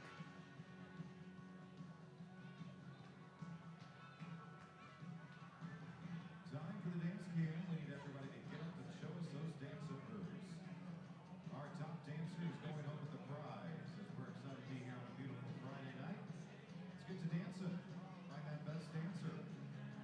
Don't forget to check out the Otterton Team Store. Say hello to my good friend Edie. She's there with all the latest merchandise and apparel. And skip the line or make from the comfort of your own home with self-service options of Heritage. Heritage proud partner of Evansville Otters baseball.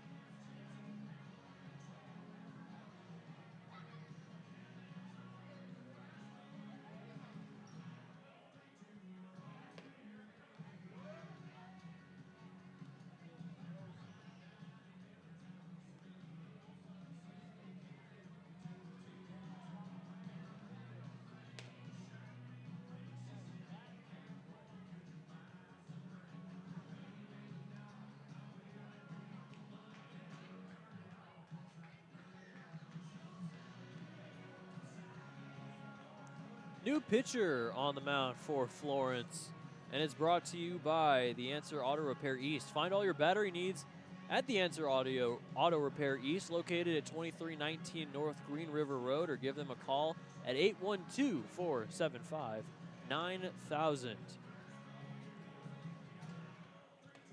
Well, this game has completely turned on its head as Florence now has a 6-5 lead in the bottom of the 6th inning. It is TJ Salvaggio to lead off against the new pitcher, Blake Donnan. Donnan, the number 15. He is 6'6", 235 from Taylorville, Illinois. In his first professional appearance, comes out of the bullpen looking to protect a 1-run lead. Luke Baker finishes with a 1/3 of an inning, 2 hits, 3 earned runs, 1 walk, 1 strikeout. On the other side for Whitesell, he finishes with 2 innings, 1 hit, no earned runs, no walks, and 2 strikeouts.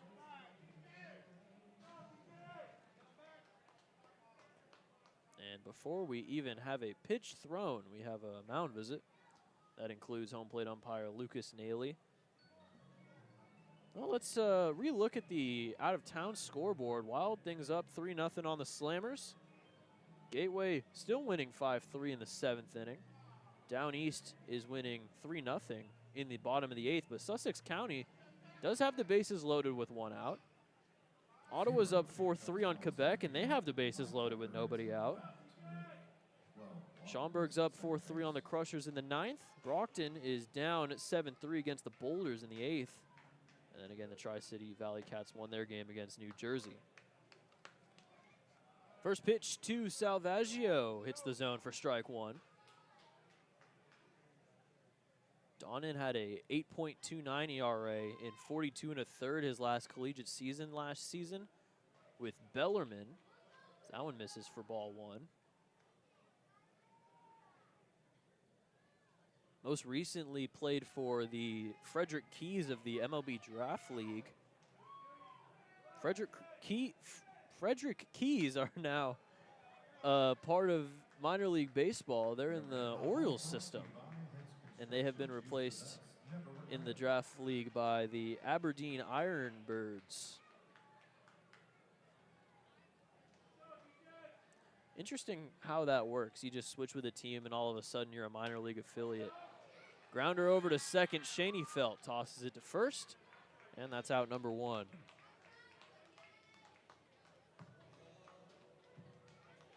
The Edward Jones leadoff batter. Back to the top of the lineup in the Edward Jones leadoff batter, John Ponder. Ponder so far 0 for 3 on the day. Grounded out to second in the first, struck out in the second, then grounded into a fielder's choice. Did steal a bag, but didn't move far from second base besides his leadoff. Showed bunt, pulled it back, and it was called ball 1.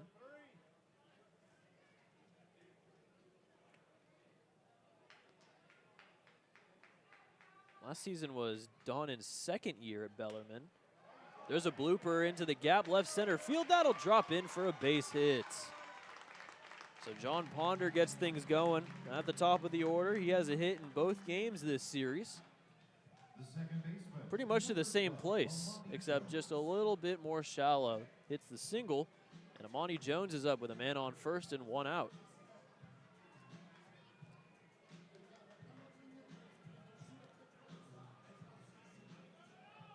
Florence with 6 runs on 8 hits with 1 error. Evansville with 5 runs on 7 hits with an error. Ponder not running. Always a threat over there, as that one misses for ball 1.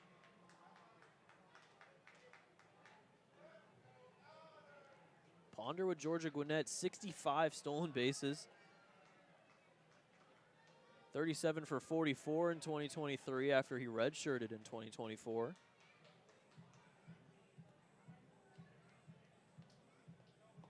Georgia Gwinnett finished 56-7. They lost deep into the NAIA World Series as Ponder easily takes second base on a high fastball that got off the glove of Sergio Gutierrez, who's now behind the dish. And he has his second stolen base of the day. Moves him into scoring position as the tying run.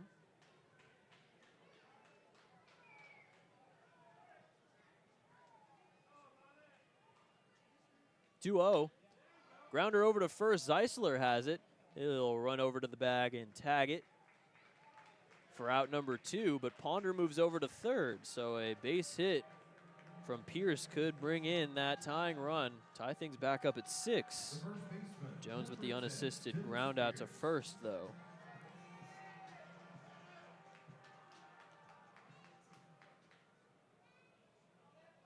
(39 earned runs for Donnan last season at Bellarmine. Did lead the team in saves. Ranked 3rd in strikeouts with 30. Did walk 28, though, so can be a bit wild as he throws ball 1 outside.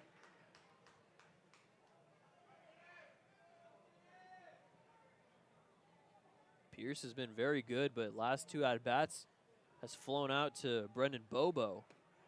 He swings and misses at a good breaking ball, and it's 1-1.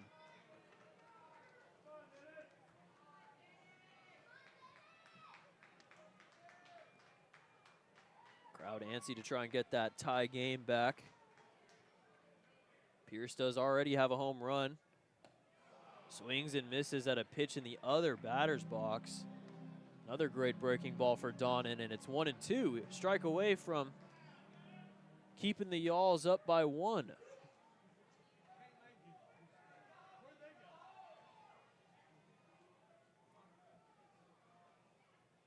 (1-2). There's a grounder over to short. Long throw over to first, and he's safe. Zeisler's off the bag. Ponder scores, and we're back tied at 6. Infield single for Dennis Pierce. He drives in another run, and we're back evened up at 6 apiece. That was a lot closer than originally expected. A great play over at short by Dylan Baker, but just barely. Throw was a little off. He said Zeisler stepped off the bag. That makes me think if Zeisler didn't step off the bag, if he would have been out.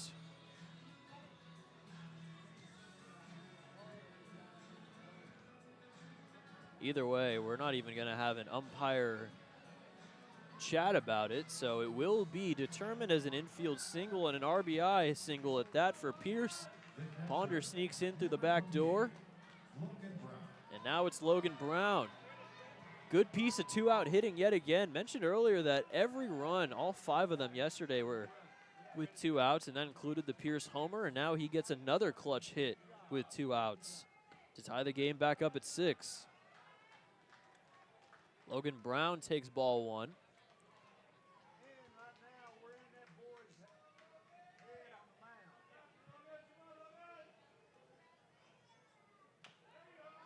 Grounder back to Donnan. He will flip to first, and that is out number 3.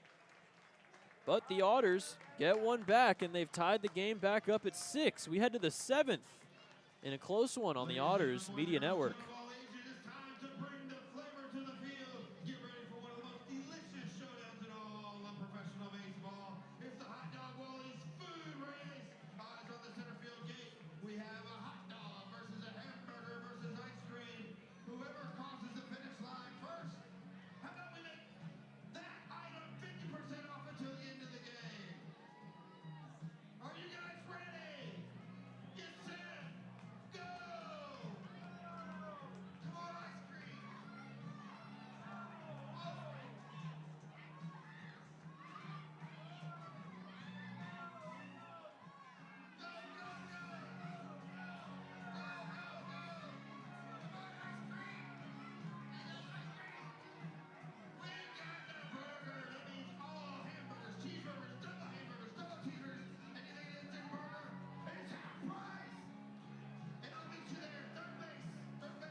Otters are back at the ballpark tomorrow.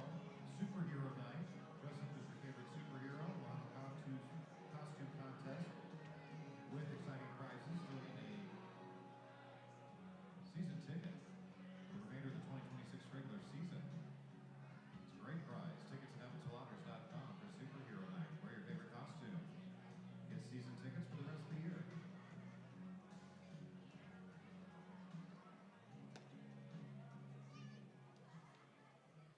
Parenteau into pitch. Parenteau's on the mound. Crowd behind the plate. That's battery for the Otters, powered by the Answer Auto Repair East. Fund your battery needs at the Answer Auto Repair East. 2319 North Road, 812-475-9000. Top of the 7th. This 7th inning is brought to you by Jacobs Pub. Jacobs Pub is proud to support the Evansville Otters in the Jacobsville neighborhood. Be sure to check out First Fridays on North Main. Jacobs Pub at 607 North Main Street. We have a pitching change. Garcia is out of the game. Into the game, Matt Parenteau.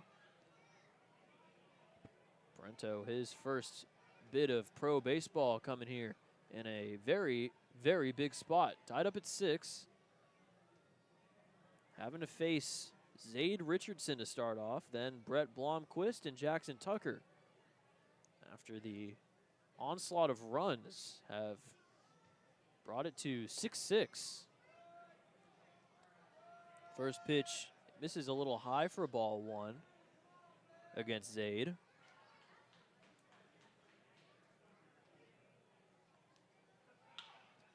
Over to third. Great catch at third by Gonzalez.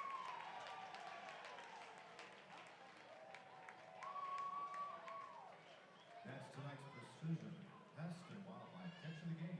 Great catch over at third by Marcos Gonzalez. And that is tonight's Precision Pest and Wildlife catch of the game. If you need pests caught around your home, contact the pros at Precision. Some sharp reflexes to get that one. Gonzalez did just that. Brett Blomquist now up with 1 out.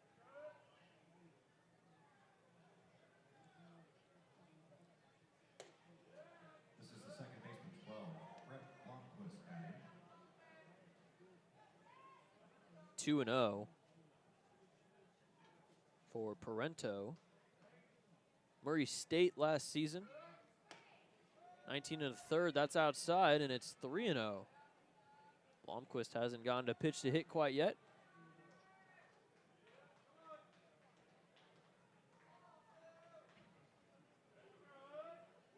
3-0's inside, and it's a 4-pitch. Never mind. Not a 4-pitch walk. I have been lied to.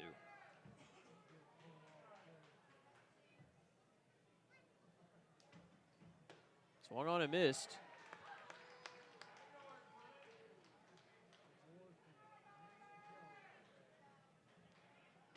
Well, Parento, 19 1/3 innings last season for Murray State. Team finished 44-17, made it all the way to the College Baseball World Series, but ended up dropping both games in there against UCLA and Arkansas. 3-2's high, and that is ball 4. So good effort from Parento to try and go from 3-0 to the strikeout. Not able to do so, though. It's the 3rd walk issued by Otters pitching today. And Jackson Tucker now comes up with a runner on first and 1 out here in the top of the 7th.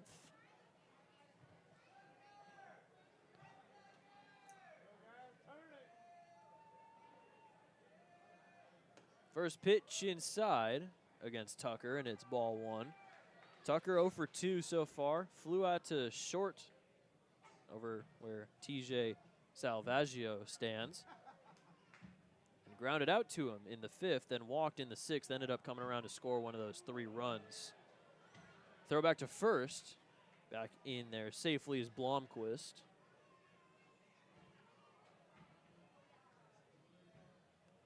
Blomquist 13 for 16 in stolen bases last season with North Greenville University.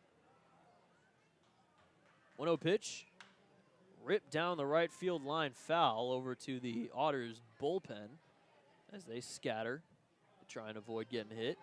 1-1. Tucker coming from Staten Island, New York. Signed with Florence on December 23rd. Runner goes, and they won't even attempt a throw over there as Blomquist is into second base with the stolen base.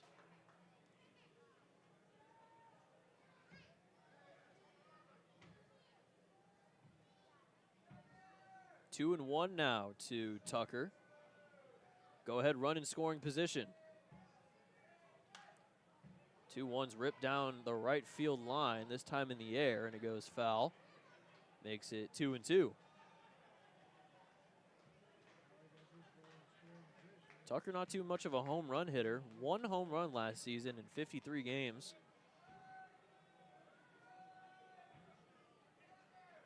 Had a 17-game hitting streak with St. John's last season.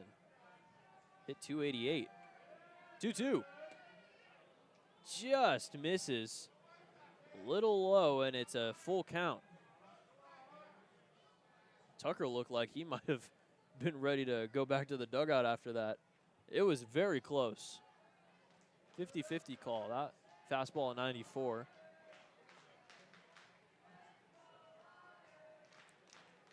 Payoff pitch from Parento.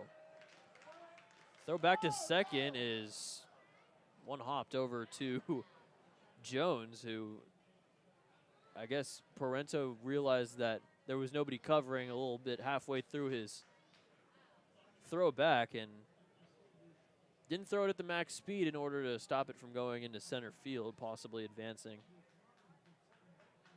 Blomquist to third. Defensive swing for Tucker. He grounds one foul. Still 3-2. Walk would put 2 on with 1 out for Sergio Gutierrez. Gutierrez switch hitter, but has batted from the right side both of his at-bats. Or sorry, from the left side. He's been facing righties, both his at-bats in Garcia and now Parento. 3-2. Another one fouled away. Good long at-bat here for Tucker. Overhead foul ball brought to you by Heads Construction. Choose the best, never regret it.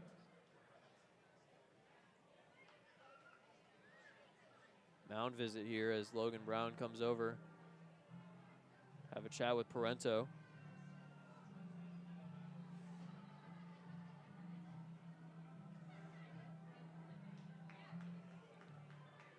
little bit of a quick one here between Brown and Parento. No action in the bullpen on either side. As we stand here in a 6-6 game in the top of the 7th. That go-ahead run still at second in scoring position. Another 3-2 as a fly ball into shallow right field. Vyers making a run at it. It's Jones that makes the catch. Throw to third on the tag, and in there safely is Blomquist. What a catch from Jones. They throw to second, trying to see if he left early, but they're going to say he did not. That was a crazy catch by Jones. Take a look, right over the shoulder, ends up getting to it. The catcher to Sergio Gutierrez. Crazy acrobatic catch from Jones. Big second out as well, even though the runner in Blomquist moves 90 feet away from giving the Y'alls the lead back. 2 outs for Sergio Gutierrez. First pitch is right down Broadway for strike 1. Gutierrez walked last inning in the 6th. Came in as a pinch hitter for Zach Beadle, now behind the dish, doing the catching. Swung on and missed. And Parento now, good pitchers count 0-2.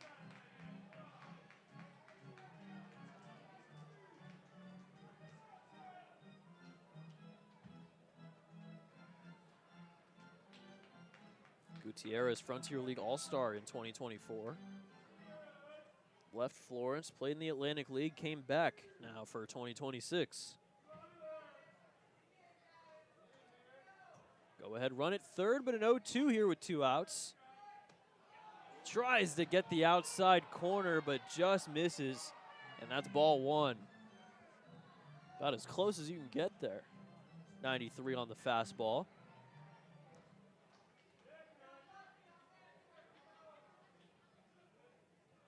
Try and go there again. Another 1-2. Doesn't get the call again. That one's a little high and outside. And it's 2-2. They're trying to hit that outside corner. Just missed twice. 2-2. That one's in the dirt, 3-2. So good at bat here for Gutierrez after the walk. Going 0-2 to 3-2. Broussard on deck. Walk would put runners at the corners for him. Strikeout would allow everyone to stretch. Payoff pitch. That's high, and it's ball 4. So 2 walks for Parento in this inning. Third baseman. And now runners are at the corners with 2 outs. Garrett Broussard. Now a chance to give the Y'alls the lead back.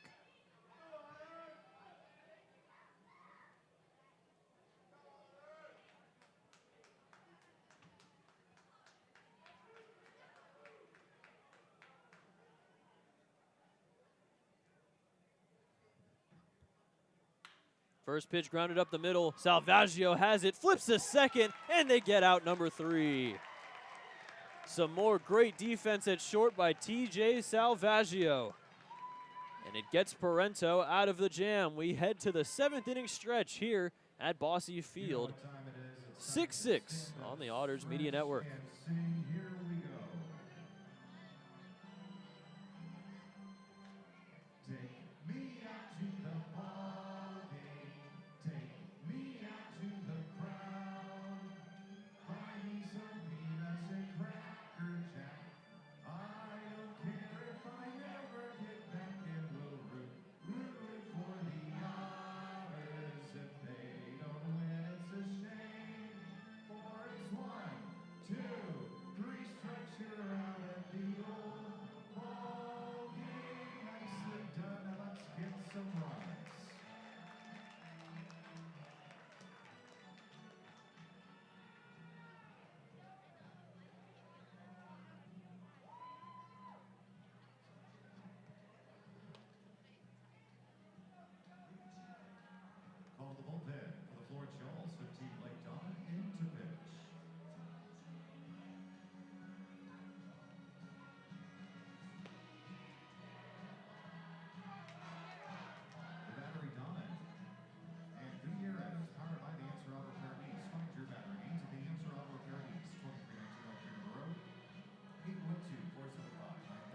all stretched. We're all ready to go.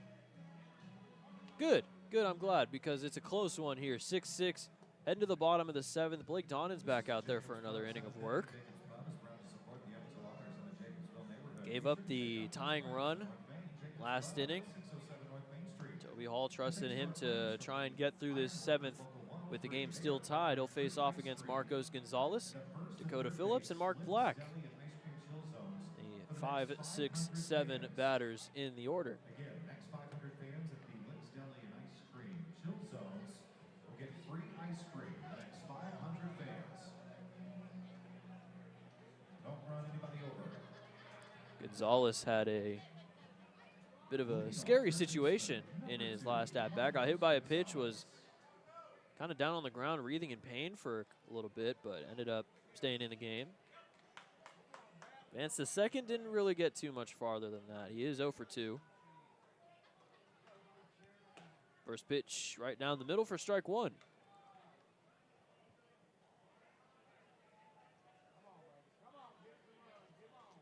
Gonzalez made it all the way up to AAA in the Cleveland Indians, now Guardians organization. Signed with Cleveland when they were the Indians in 2016. Looked like a foul ball got a little bit of Gutierrez, so he's going to need some time to walk it off.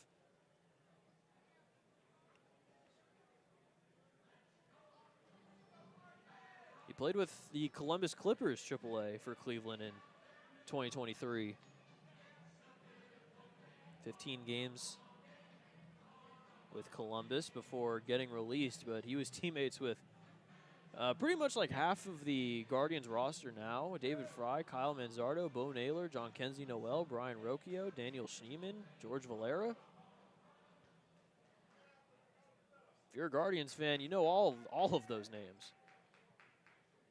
Marcos was teammates with all of them during his time with Columbus. As he takes one inside for ball 1.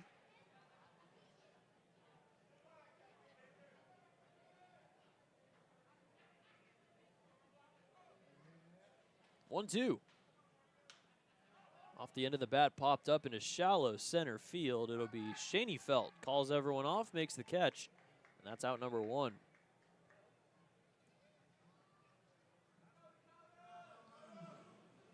Dakota Phillips got his first hit of the season in his last at-bat. Now looking to try and get something going here for the Otters in the bottom of the 7th.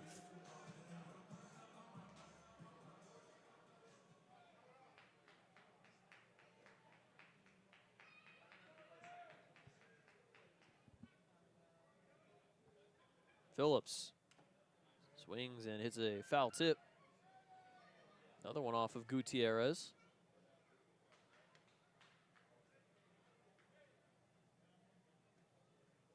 Phillips 1 for 2, walked in the 2nd, ended up scoring. Struck out in the 3rd, and then that single in the 5th. Nothing really came of it, though. That one backs him up a little bit. Almost hit him, and it's 1-1. An inside fastball at 94. Might have given Dak a little bit of a scare, but he's back in there.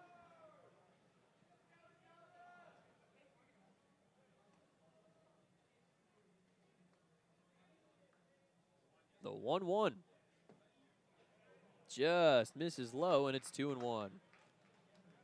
Phillips, 30 years old, from Nacogdoches, Texas.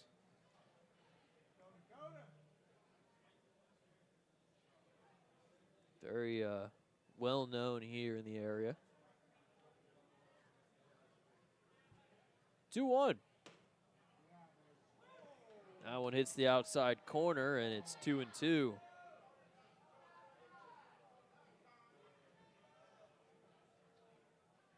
Donnan was with only Central College his first year. 2022, went to St. Edwards, then Bellarmine for his last 2 seasons. Played for the Springfield Lucky Horseshoes as well. Phillips strikes out swinging. His 2nd strikeout of the day. Only the 1st strikeout for Donnan in this outing. And the first 2 were retired here in the bottom of the 7th. Left fielder, number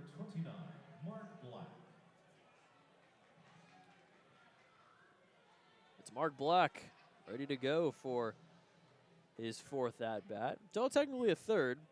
He did walk in the fourth. 1 for 2 on the day. First pitch, change up, hits the zone for strike one. Donnan, Springfield Lucky Horseshoes. Only played 18 and a third innings, but the Prospect League has a lot of fun names. Could have just called yourself the Horseshoes. No, you got to be the Lucky Horseshoes. That one's high, and it's 1-1. You'll realize over the course of the season that a lot of these guys have played for a lot of weird teams. And that's just how summer collegiate baseball goes. That one's low, and it's 2-1 to Mark Black. Mark Black on the roster as a catcher, but because of the injury to Kyle Battle, is probably going to be playing a lot of outfield. Did play a lot of outfield when he was in college. Mostly caught at Seton Hill last year.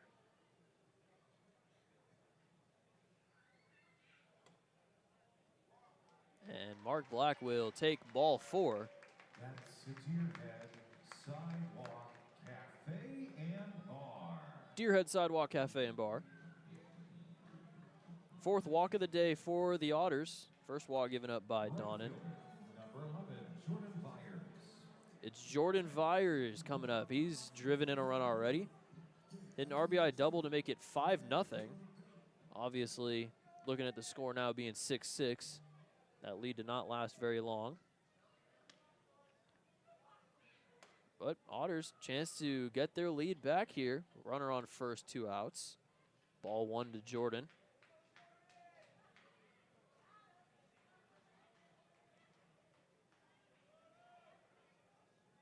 Spent last year with Cleburne Railroaders in the American Association before heading over here to Evansville.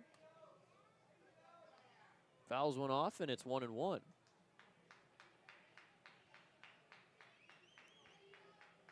One for 2.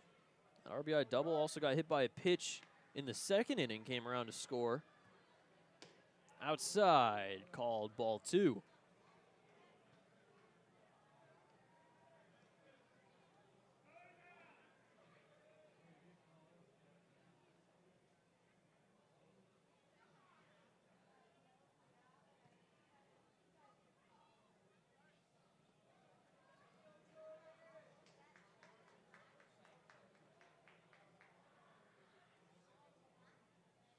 Mark Black not too much of a lead off of first. 2-1, broken bat, grounder to second. Shaney Felt tosses it over to first for out number 3. That bat split completely in two, and the other half almost hit Donnan. Ball on his way to second base, and that's out number 3. So we head to the 8th here on the Otters Media Network, still tied up at 6.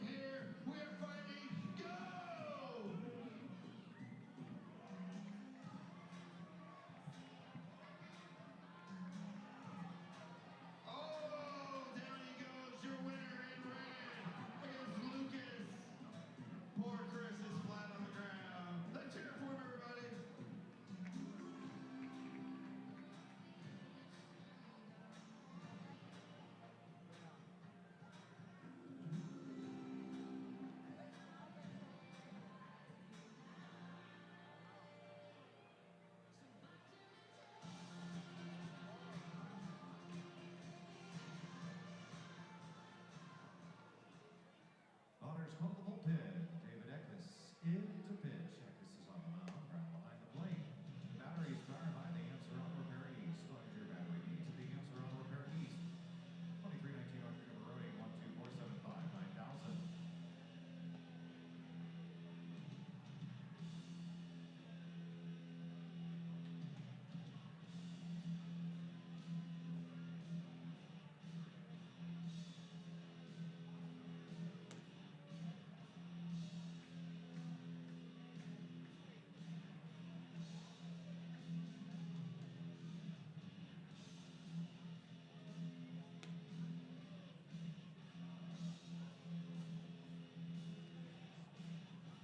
Top of the 8th inning. This 8th inning brought to you by McMahon Exterminating. Remember who can help you with all of your pest control needs? McMahon can. Another pitching change here as David Eckes, the lefty, comes out of the bullpen and will look to try and keep this game tied up at 6 as we head to the 8th inning. Well, last season, the Otters, while being 40-56 overall, were actually 7-5 when the game was tied after 7 innings. On the other side for Florence, 4-6 when tied after 7 innings. Now, of course, this year, that last year, 2 very different years, but it could reign true that if the Otters were better last year after 7 when tied, they might be better this year. It's all to be determined. Eckes, first pitch as a pro is a strike to Dylan Baker. It's Baker, Shaney, Felt, Zeisler, the 9-1-2 guys in the Florence order, to lead off the 8th. Fouled back to the screen. Eckes, good pitchers count 0-2. Eckes played his entire career with the FIU Panthers, Florida International. 0-2.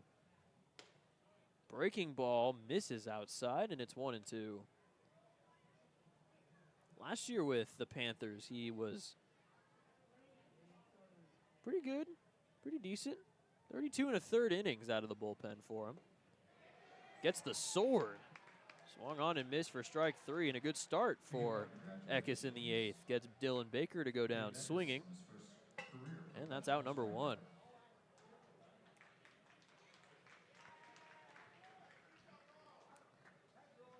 Top of the order, and the reason why Eckes was put into the game to face 2 straight lefties in Shaney, Felt, and Zeisler, and then Bobo if one of them gets on. First pitch to Shaney, Felt, called, strike 1. FIU last season finished 31-27. Lost in the CUSA tournament.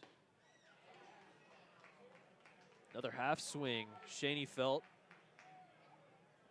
quickly down 0-2. Shaney, Felt 2 for 4 on the day. Drove in 2 runs on a 2-run double in the 5th inning, part of that 5-0 comeback to give them the 6-5 lead. Now 6-6. Grounder over to short. Gonna have to go quick. Salvaggio throw to first in time.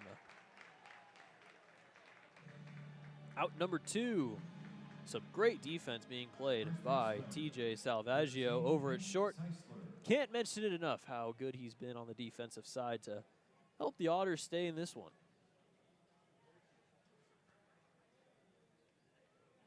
First 2 retired for Eckes, and now he'll face Hank Zeisler. Zeisler 2 for 4. 2 flyouts and then 2 singles, one of them driving in a run. Drove in Shaney, Felt in the 5th inning. Then hit another single in the 6th. 0-1. Just misses outside.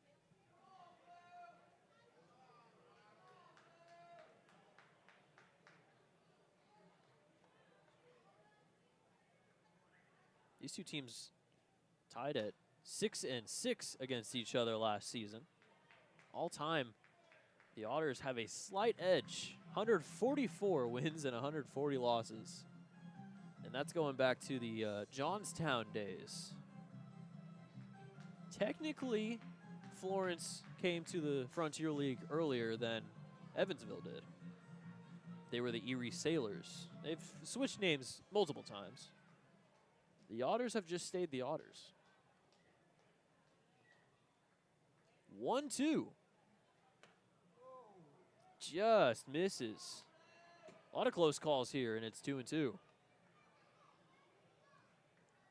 Evansville scored 4 in the 2nd, 1 in the 4th, had a 5-0 lead, and then back-to-back 3-run innings. Got Florence back up by 1, Evansville responded with a run in the bottom of the 6th, and that's where we stand. Both teams with 6 runs, 8 hits, and 1 error. As we sit here in the top of the 8th. After that foul ball, another 2-2 from Eckes. That's into center field. Ponder making a run at it. He dives, and he didn't make the catch. It bobbles off his glove. Valiant effort out there in center from Ponder, but it will be a single for Zeisler. So close. So close.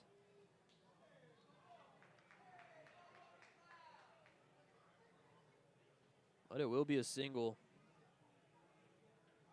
for Zeisler. So now he has a single in 3 straight at-bats. And that'll bring up Bobo, who is not having a good game offensively. 0 for 4, 3 strikeouts. So far his season has started off 0 for 7 with 5 strikeouts after his pretty dominant spring training, in which he hit 3 homers off of Evansville pitching. Can't seem to find it right now as he swings and misses, and it's 1-1.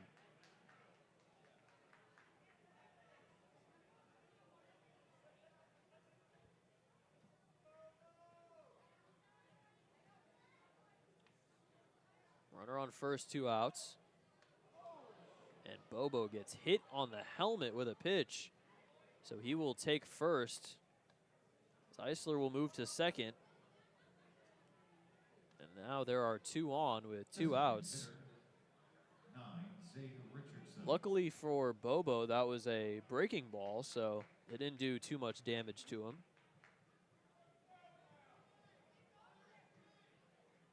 Also looked like it might have just skimmed him on the helmet rather than hitting dead on, which definitely the better of those 2 outcomes. Zade Richardson with 2 on and 2 outs as Eckes steps off. As one more disengagement. More runners on for Florence. That one's fouled away. Overhead foul ball brought to you by Heads Construction. Choose the best, never regret it. You heard the man. Meeting not quite at the mound, but in between the mound and the plate between Logan Brown and David Eckes.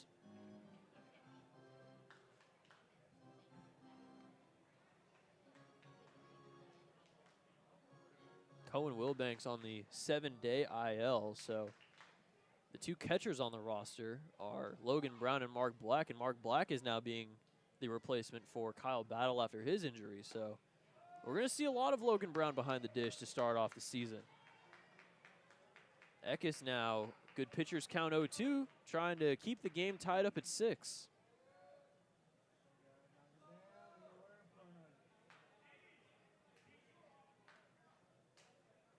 Now the 0-2. There's a fly ball into left field. There's Mark Black. He makes the catch, and that's out number 3. So David Eckes, a scoreless frame, does keep the game tied up at 6 as we head to the bottom of the 8th on the Otters Media Network.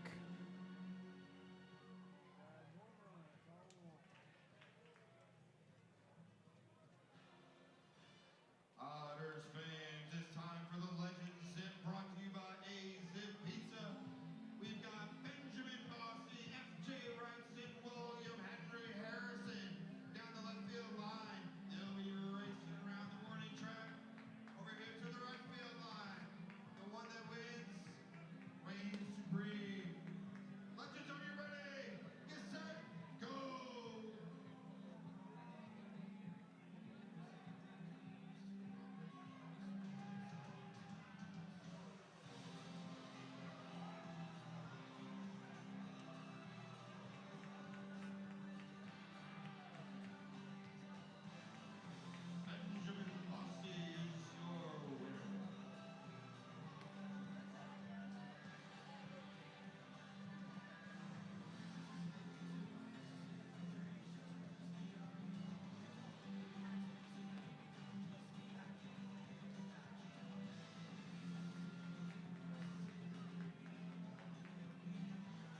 sure to grab a free ticket to tomorrow night's game on your way out. Bottom this 8 evening. Otters here fans at leave the main gate the following EVSC historic Bossy Field. Superhero Night Revisiting the out-of-town scoreboard, we have so many close games. Remember to keep up with all your plus Gateway and Mississippi, one-run game. Gateway's up 6-5 in the 9th.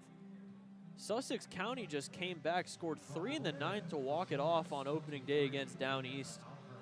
Ottawa and Quebec are in the 10th inning right now, tied at 4. Schaumburg still up 1 on Lake Erie.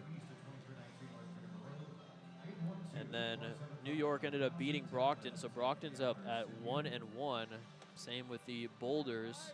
Wild Things were close, but scored 6 runs in the 8th and the 9th, and they have an 8-2 lead. Sorry, 3 runs in each of the 8th and the 9th. Sort of like what the Yalls did in the 5th and the 6th inning to come back from down 5. New pitcher on the mound is Liam Alpern for the Florence Yalls. It's 9-1-2, Salvaggio, Ponder, and Jones in the bottom of the 8th. Very interesting windup from Alpern. Kind of has a little bit of an awkward windup from the left side. First pitch was inside for ball 1 to Salvaggio. Has 3 RBIs, 1 for 2. Hit that double, cleared the bases. Big swing and a miss for TJ, and it's 1-1.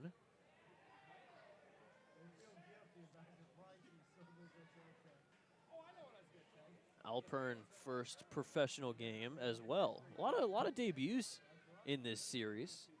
It's good to see, you know, these guys having their first bit of professional ball. It's a big milestone for these guys. And these are 2 that are playing their first seasons in pro ball and in the Frontier League. 2-1. Grounder over to short. Baker bobbles it. Tries to recover. No throw over to first, and Salvaggio reaches.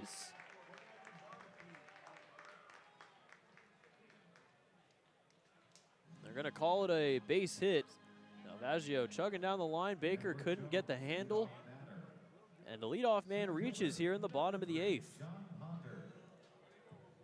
Top of the lineup now. John Ponder got a hit in his last at-bat. Now has a runner on first with nobody out.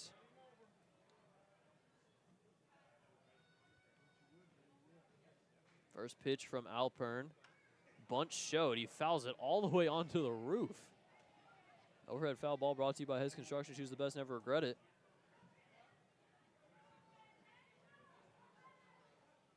Alpern played with Swarthmore his entire collegiate career. Originally from Indio, California, in the Palm Springs area, kind of where, pretty much where Coachella is held.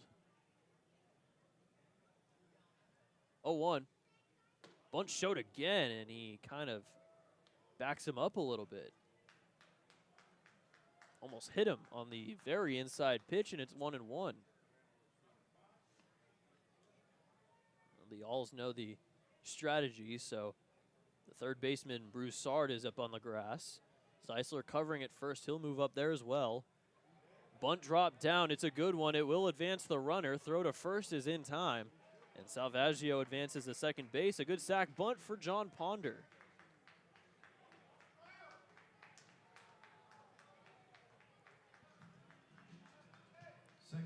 See him laying it down. Number 12, Amani Jones. Been practicing that in spring training. Speed almost beat it out, about half a step, but they were able to get him.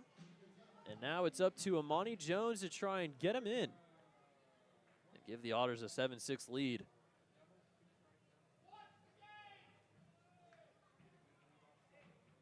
Jones is batting again from the right side.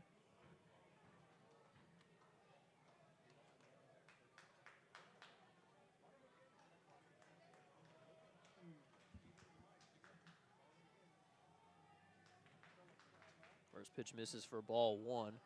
Alpern 4.93 ERA last season with Swarthmore.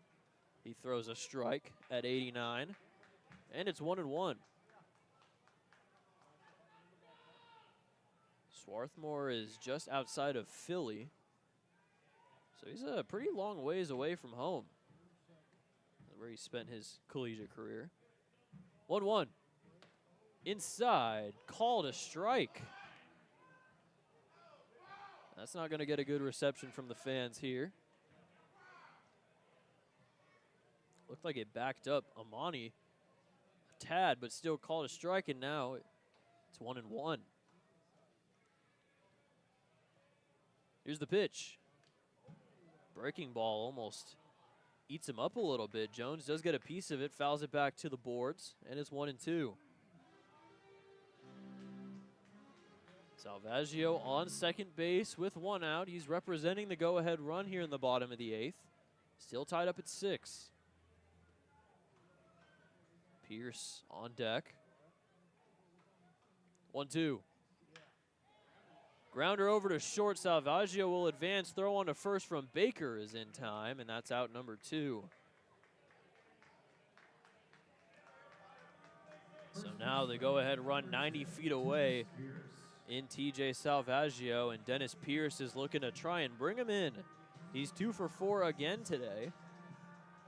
Went 2 for 3 with a walk in yesterday's game. And he won't even have the chance, as they will intentionally walk him to bring up Logan Brown and the easier lefty-lefty matchup for Alpern.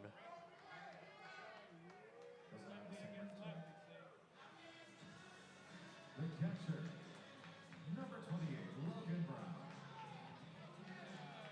So instead of Pierce, it'll be Logan Brown's opportunity to try and give the Otters the lead, and maybe he'll feel the disrespect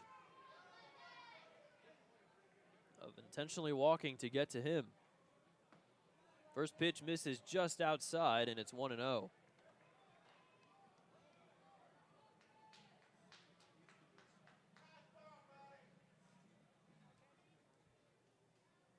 Pierce not too big of a base stealer.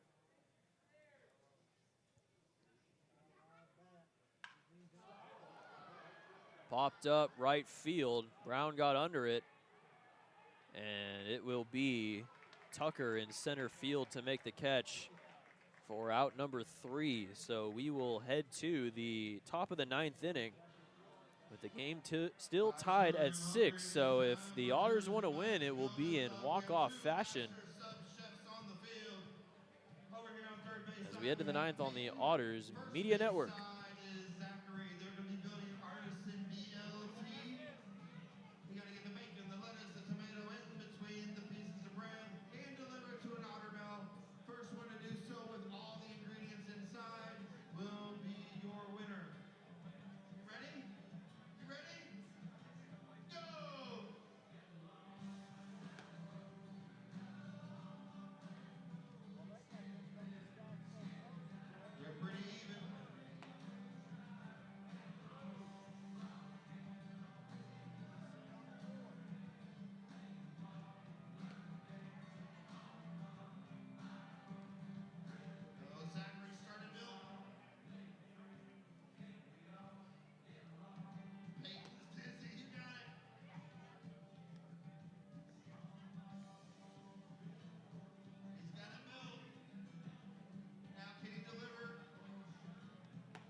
Into pitch. Otters on the mound. Brown behind the plate.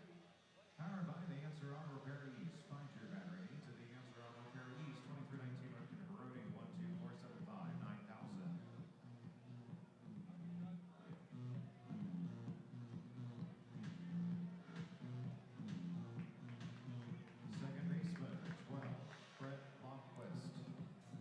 Top of the 9th, another pitching change brought to you by the Answer Auto Repair East. Find all your battery needs at the Answer Auto Repair East, located at 2319 North Green River Road, or give them a call at 812-475-9000. Speaking of 9s, we're in the 9th, and it's still 6-6. Somebody's got to win.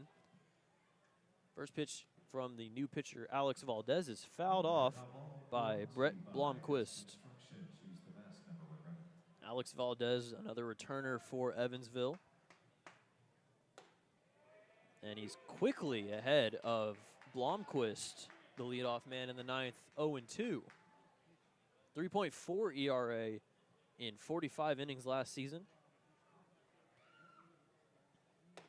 It was mostly the closer, and he gets Blomquist on 3 pitches. German American Bank strikeout as a great start to Alex Valdez's first game of the season. Blomquist down on 3 pitches. And that'll bring up Jackson Tucker. Valdez struck out 52 batters, only walked 16 last year. 6 saves. One of those coming against Florence as that misses for ball 1. 8 1/3 innings, 6 earned runs, 10 hits, 1 save, 4 walks. 9 strikeouts against the Yalls. But overall went 1-2 in decisions against Florence.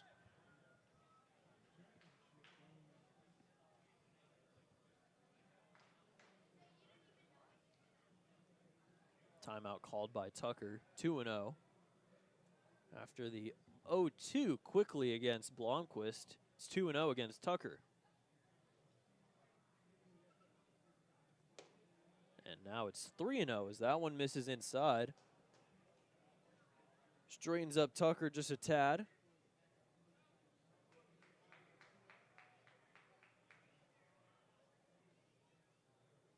.30 pitch. See if he gets the green light here. He doesn't, and he takes ball 4, a 4-pitch walk for Tucker. And the go-ahead run on now for the Yalls.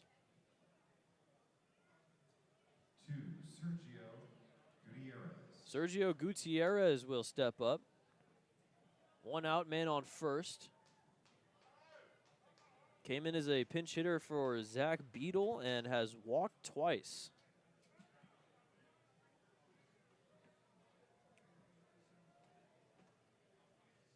First pitch swung on and fouled back to the screen. So a lot of strikeouts for Otters pitching today, but it has mostly been the free passes that have been the issue. It is 7 walks and 2 hit by pitches. So 9 free passes in total. Really been detrimental. There goes Tucker. Logan Brown, perfect throw, and they got him at second. Pinpoint accuracy for Logan Brown. He saw it coming. An absolutely perfect throw to Salvaggio at second. They nail him. And now the bases are empty with 2 outs.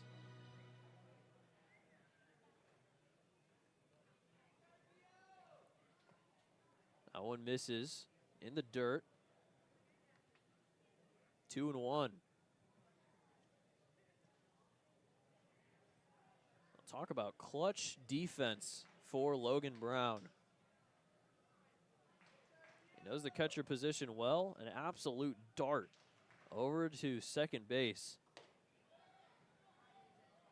Outside, and it's 3-1. Already a walk in this inning to Tucker. Now Gutierrez in a 3-1 count. Valdez kicks and deals. Swung on and missed, and it's a full count, 3-2. Gutierrez calls timeout. Trying to gather his composure a little bit. Had a chance to try and drive in that run, and the runner gets caught stealing at second. All of a sudden, a brand new at-bat. Valdez, payoff. Got him looking. Alex Valdez strikes out 2, and Logan Brown does the rest. We're heading to the bottom of the 9th inning, still tied up at 6 with the Otters, having a chance to walk things off in Game 2 on the Otters Media Network.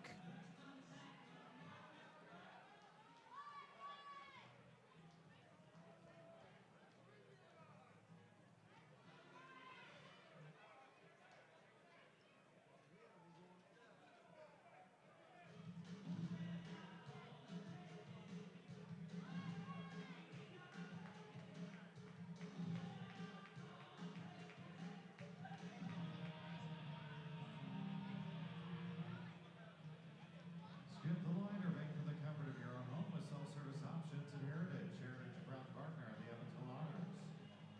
This is the McMahon Exterminating ninth inning. Remember who can help with all your pest control needs. McMahon can.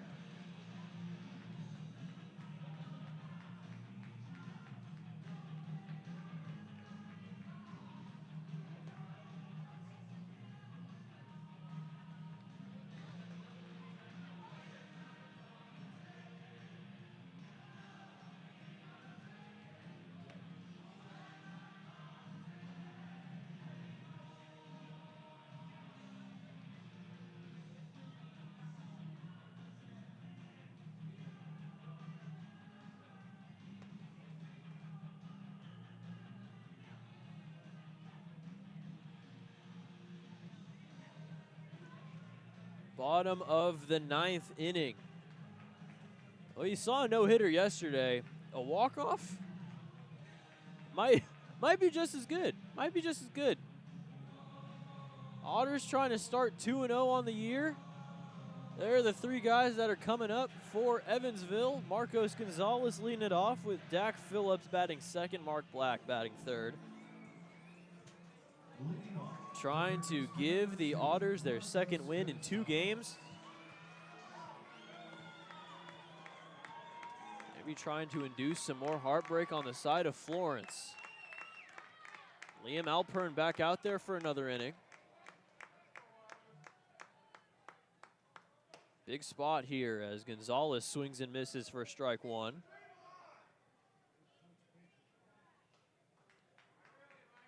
Nobody in either bullpen. The 0-1. Breaking ball fools Gonzalez, and he swings through it 0-2. Gonzalez 0 for 3 today. A couple flyouts, a ground out to third, and he got hit by that fastball on the elbow in the 5th. 0-2. Inside, almost hits him on that ankle area, but inside called a ball, and it's 1-2. Alpern last season, 36 walks, 49 strikeouts, did hit 13 guys. So can be quite wild. 15 wild pitches as well for Swarthmore. 1-2. That's high and away. Count evens up at 2 apiece. Quebec and Ottawa are in the 11th, tied at 4. Could see extras here today. Otters don't want it. They want to win it here in regulation. 2-2. Way outside, and it's a full count. Make some noise. 3-2, and Alpern's 3 balls have not particularly been close after starting in an 0-2 count. Payoff now to Gonzalez.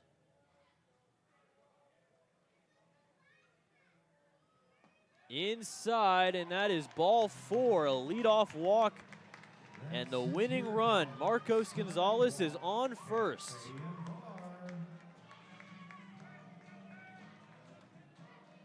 Deerhead side, walk, cafe, and bar. 0-2 to a walk, a great at-bat for Marcos. And it's Dakota Phillips. Would be quite storybook if Dakota were to end things here for the Otters. Lefty-lefty against Alpern. He's been pretty wild the last 4 pitches. Gonzalez on first. Nobody out. That one's high. And it's 1-0.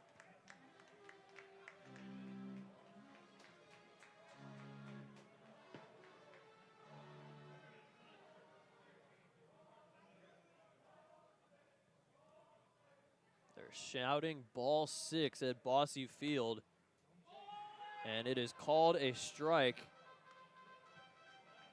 making it 1-1.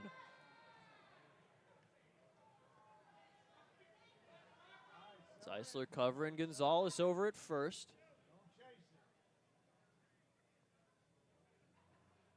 The veteran Dak throw back to first.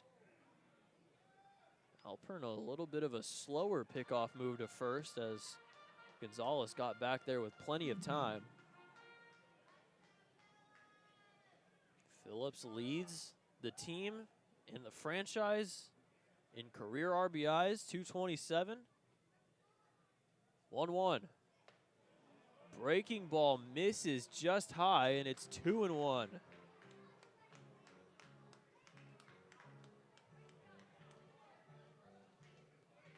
Drove in 39 in 2024 with Evansville. Hasn't played professional baseball since then. Swung on and missed, and it's 2-2. Let's hear it. 2019, 2021 to 2024 with the Otters. Trying to make his mark here in the 9th. Facing a 2-2 here with nobody out and Gonzalez on first. Outside and another full count. Walk would put the winning run in scoring position for Mark Black.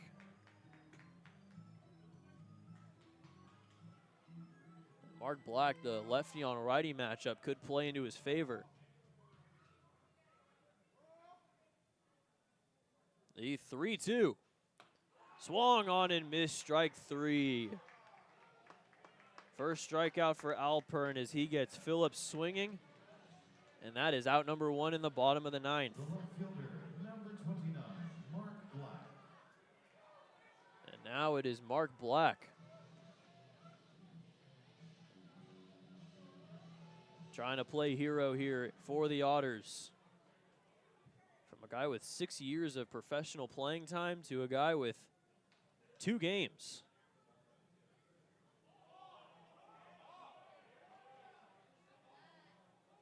As stepping off is Alpern, and ready for a mound visit with him and Gutierrez. A lot of tension here in the bottom of the 9th. Mark Black signed on April the 2nd. Played for Chipola in 2021, went to Wake Forest for his next season, then Gardner-Webb for 2 years, then Seton Hill last year. Found his way to the Hagerstown Flying Boxcars in the Atlantic League last year, his first bit of professional playing time, and now here with the Otters. First pitch called, strike 1, as he paints that corner. This is a good pitch from Alpern, and it's 0-1.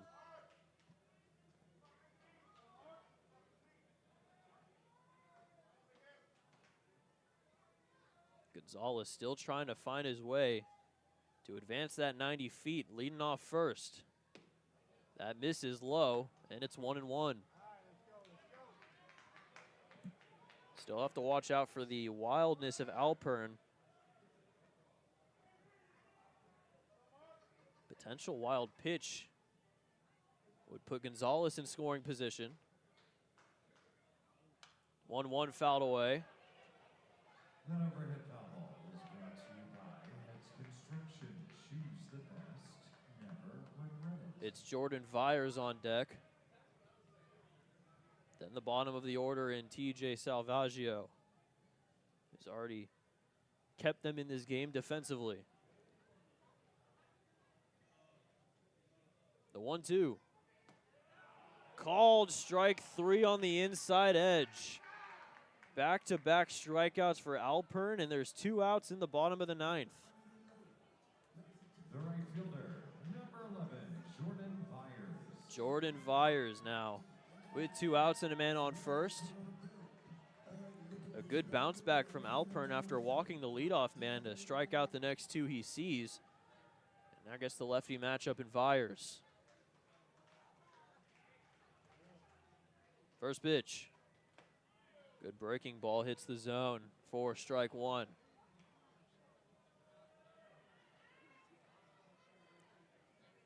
Vyers RBI double, made it a 5-0 game, and that feels like ages ago at this point. 0-1. Seems as though the pitching motion of Alpern is kind of throwing off Gonzalez over at first. He went back as if he was going to try and pick him off, but he ends up throwing the pitch. Might be a pro to the awkward pitching motion that Alpern has. Inside, and it's 2-1 to Viers.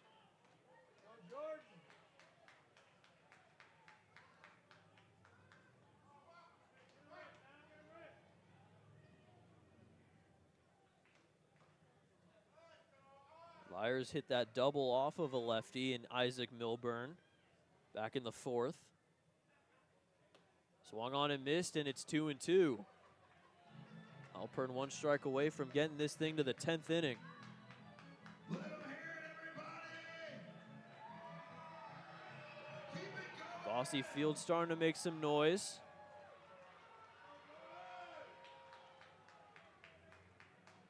Alpern wants to get out of this and head to the 10th. 2-2. Got under it, fly ball into shallow right field. And it will be the second baseman, Shaney Felt, to make the catch for out number 3. So, ladies and gentlemen, for the first time in 2026, we will head to extra innings. So guess what? As we head to the top of the 10th on the Otters Media Network, tied up at 6. So what does that mean necessarily? Well, that means in the 10th inning of front early play, each team will have the commissioner's runner, that runner being the last out of the previous inning, and that runner will be in scoring position to begin the frame for both of these teams. It's called the International Tiebreaker Rule. And if we are still tied after 10 innings, we will then go to what the Frontier League calls sudden death. And we'll explain that scenario for you. Should it be necessary if the game is still tied after 10? Back here tomorrow night, it's Superhero Night.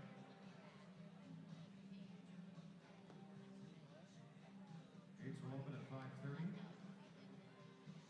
And our first pitch time at the series finale of opening weekend is 6:35. And don't forget to grab your free ticket to tomorrow night's game on your way out of the ballpark this evening, so you can join us back-to-back nights here at this beautiful ballpark. You don't have to take a ticket. We're offering it to you, Mr. Cowboy. Enjoy extra innings.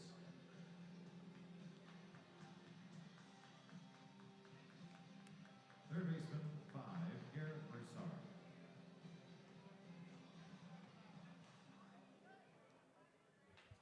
Well, we are officially the last game standing here in the Frontier League. Every other game's done. The commissioner's runner at second Quebec base. ended up beating Ottawa in sudden death. They elected to play on the offensive side, and they scored twice, winning 6-4. We have the ghost runner at second base here in the 10th inning between the Alls and the Otters. Evan Patoka here with you for each and every game so far this season. And then some, as we have for some free baseball today. There's a fly ball into right field. Viers will make the catch. Gutierrez will try to tag. Throw to third. A little closer than originally expected, but Gutierrez is able to get there safely. And that is the first out. Alex Valdez is back out there 6, Dylan Baker. for the 10th. Now with 1 out and a runner on third in Gutierrez. The infield all the way in for Dylan Baker.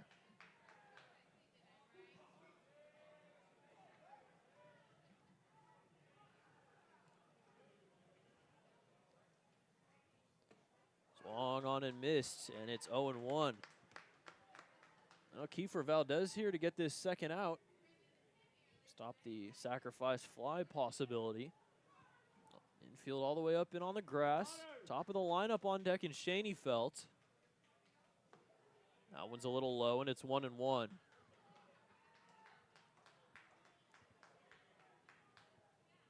In the bottom of the 10th, it'll be Jordan Vyers on second base, with Salvaggio leading off. 1-1. Just misses outside, and it's 2-1.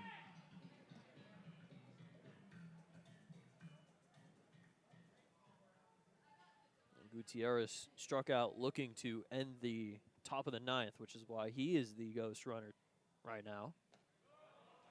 Check swing and no-go, and it's 3-1. Walk will put runners at the corners with 1 out for Shaney Felt. Has already grounded into a double play today.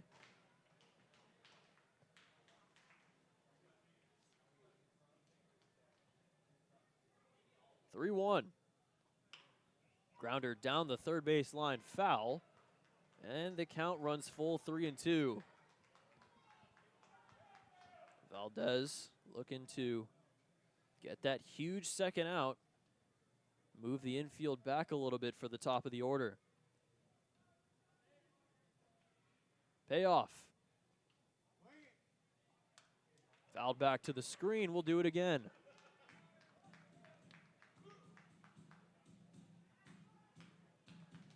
Otters went 3-8 in extra inning games last season. Florence 3-5. Neither team particularly good in extra inning games. See who wins their first of the season here tonight. Another payoff. Fly ball into center field. Ponder getting ready to try and throw home. He makes the catch. Gutierrez does not tag from third, and that's a huge second out as Ponder with a great one-hop throw to home stops Sergio from scoring that 7th run, and a huge second out for the Otters.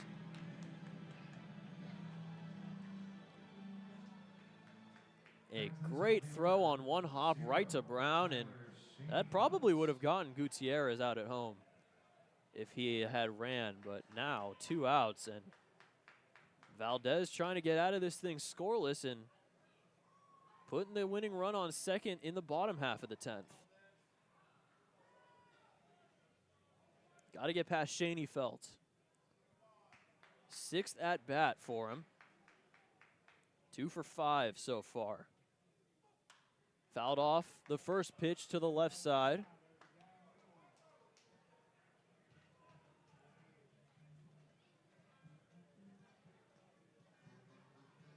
Shaney Felt singled to lead off the game. Felt like 2 days ago when that happened. 0-1. Another one fouled off to the same spot, and Valdez is in the driver's seat here, 0-2.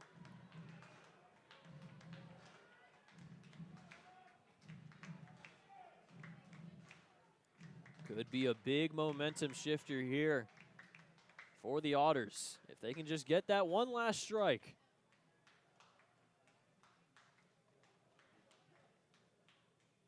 (0-2) coming. He went around. That's strike 3. Valdez gets it done. And the Yawls fail to score in the top half.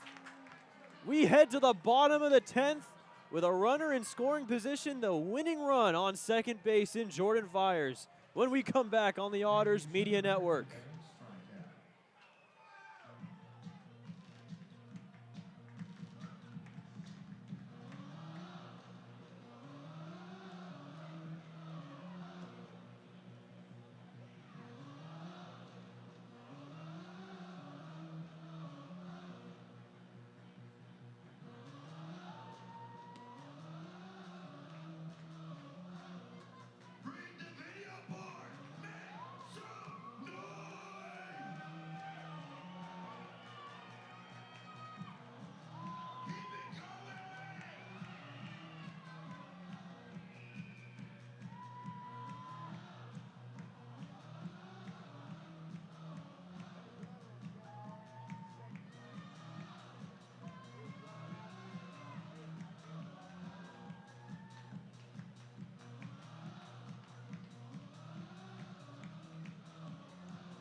Andy McCauley breaks into the bench for the first time today. We have a pinch hitter, or sorry, a pinch runner. Shane Philman making his professional debut at second base as the ghost runner here in the bottom of the 10th. Liam Alpern still out there, and it's TJ Salvaggio. He's made so many good plays defensively, it's only right if he could become the hero today.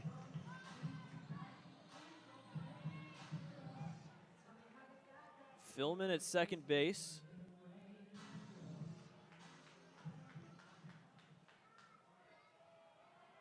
Alpern still out there. Zeisler way in at first over Broussard just on the grass. Bunt showed. Salvaggio drops it down. It is perfect. And he bobbles it. Everyone's safe, and runners are at the corners with nobody out.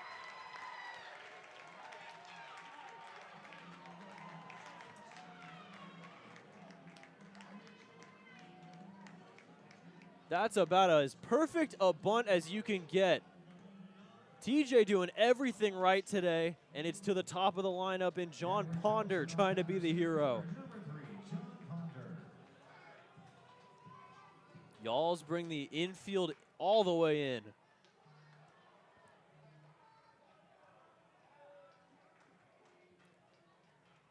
And they will intentionally walk Ponder to load the bases. Deerhead Sidewalk Cafe and Bar. Amani Jones' turn. Bases loaded, nobody out. Second baseman, number 12, Amani Jones.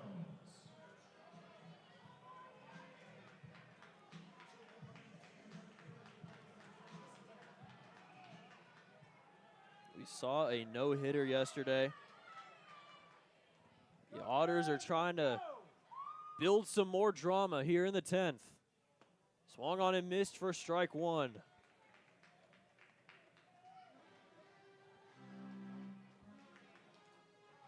Jones 1 for 5 today. Hit a double in the second. 2 strikeouts. Winning run 90 feet away. That is into right field, and it will drop in for a base hit. Here comes Philman. The Otters start the season 2-0. No-hitter and a walk-off in extra innings.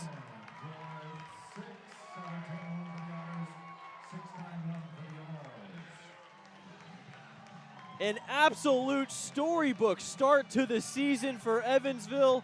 They win their first 2 games of the year. And Amani Jones gets the blooper to fall past the dive of Tucker. And the Otters 2-0, baby. Absolute chaos to begin the season. Philman comes in to score. What a night. On a night where Florence picked up on the offensive side, scored 6 runs in 2 innings. Evansville didn't put their heads down and just let it happen. They fought back, and they end up pulling off the 7-6 victory in 10 innings. The Otts are hot. Can't deny it. The Otts are hot. And they win their first series of the season, taking the first 2 games against Florence, and they will look for the sweep tomorrow night at 6:35 here at Bosse Field. For everybody here in Evansville and here at Bosse Field, my name is Evan Patoka. It has been a pleasure calling these first 2 games. Man, it has been a ride, and we have 100 games left. The Otters start off 2-0 after the Amani Jones walk-off.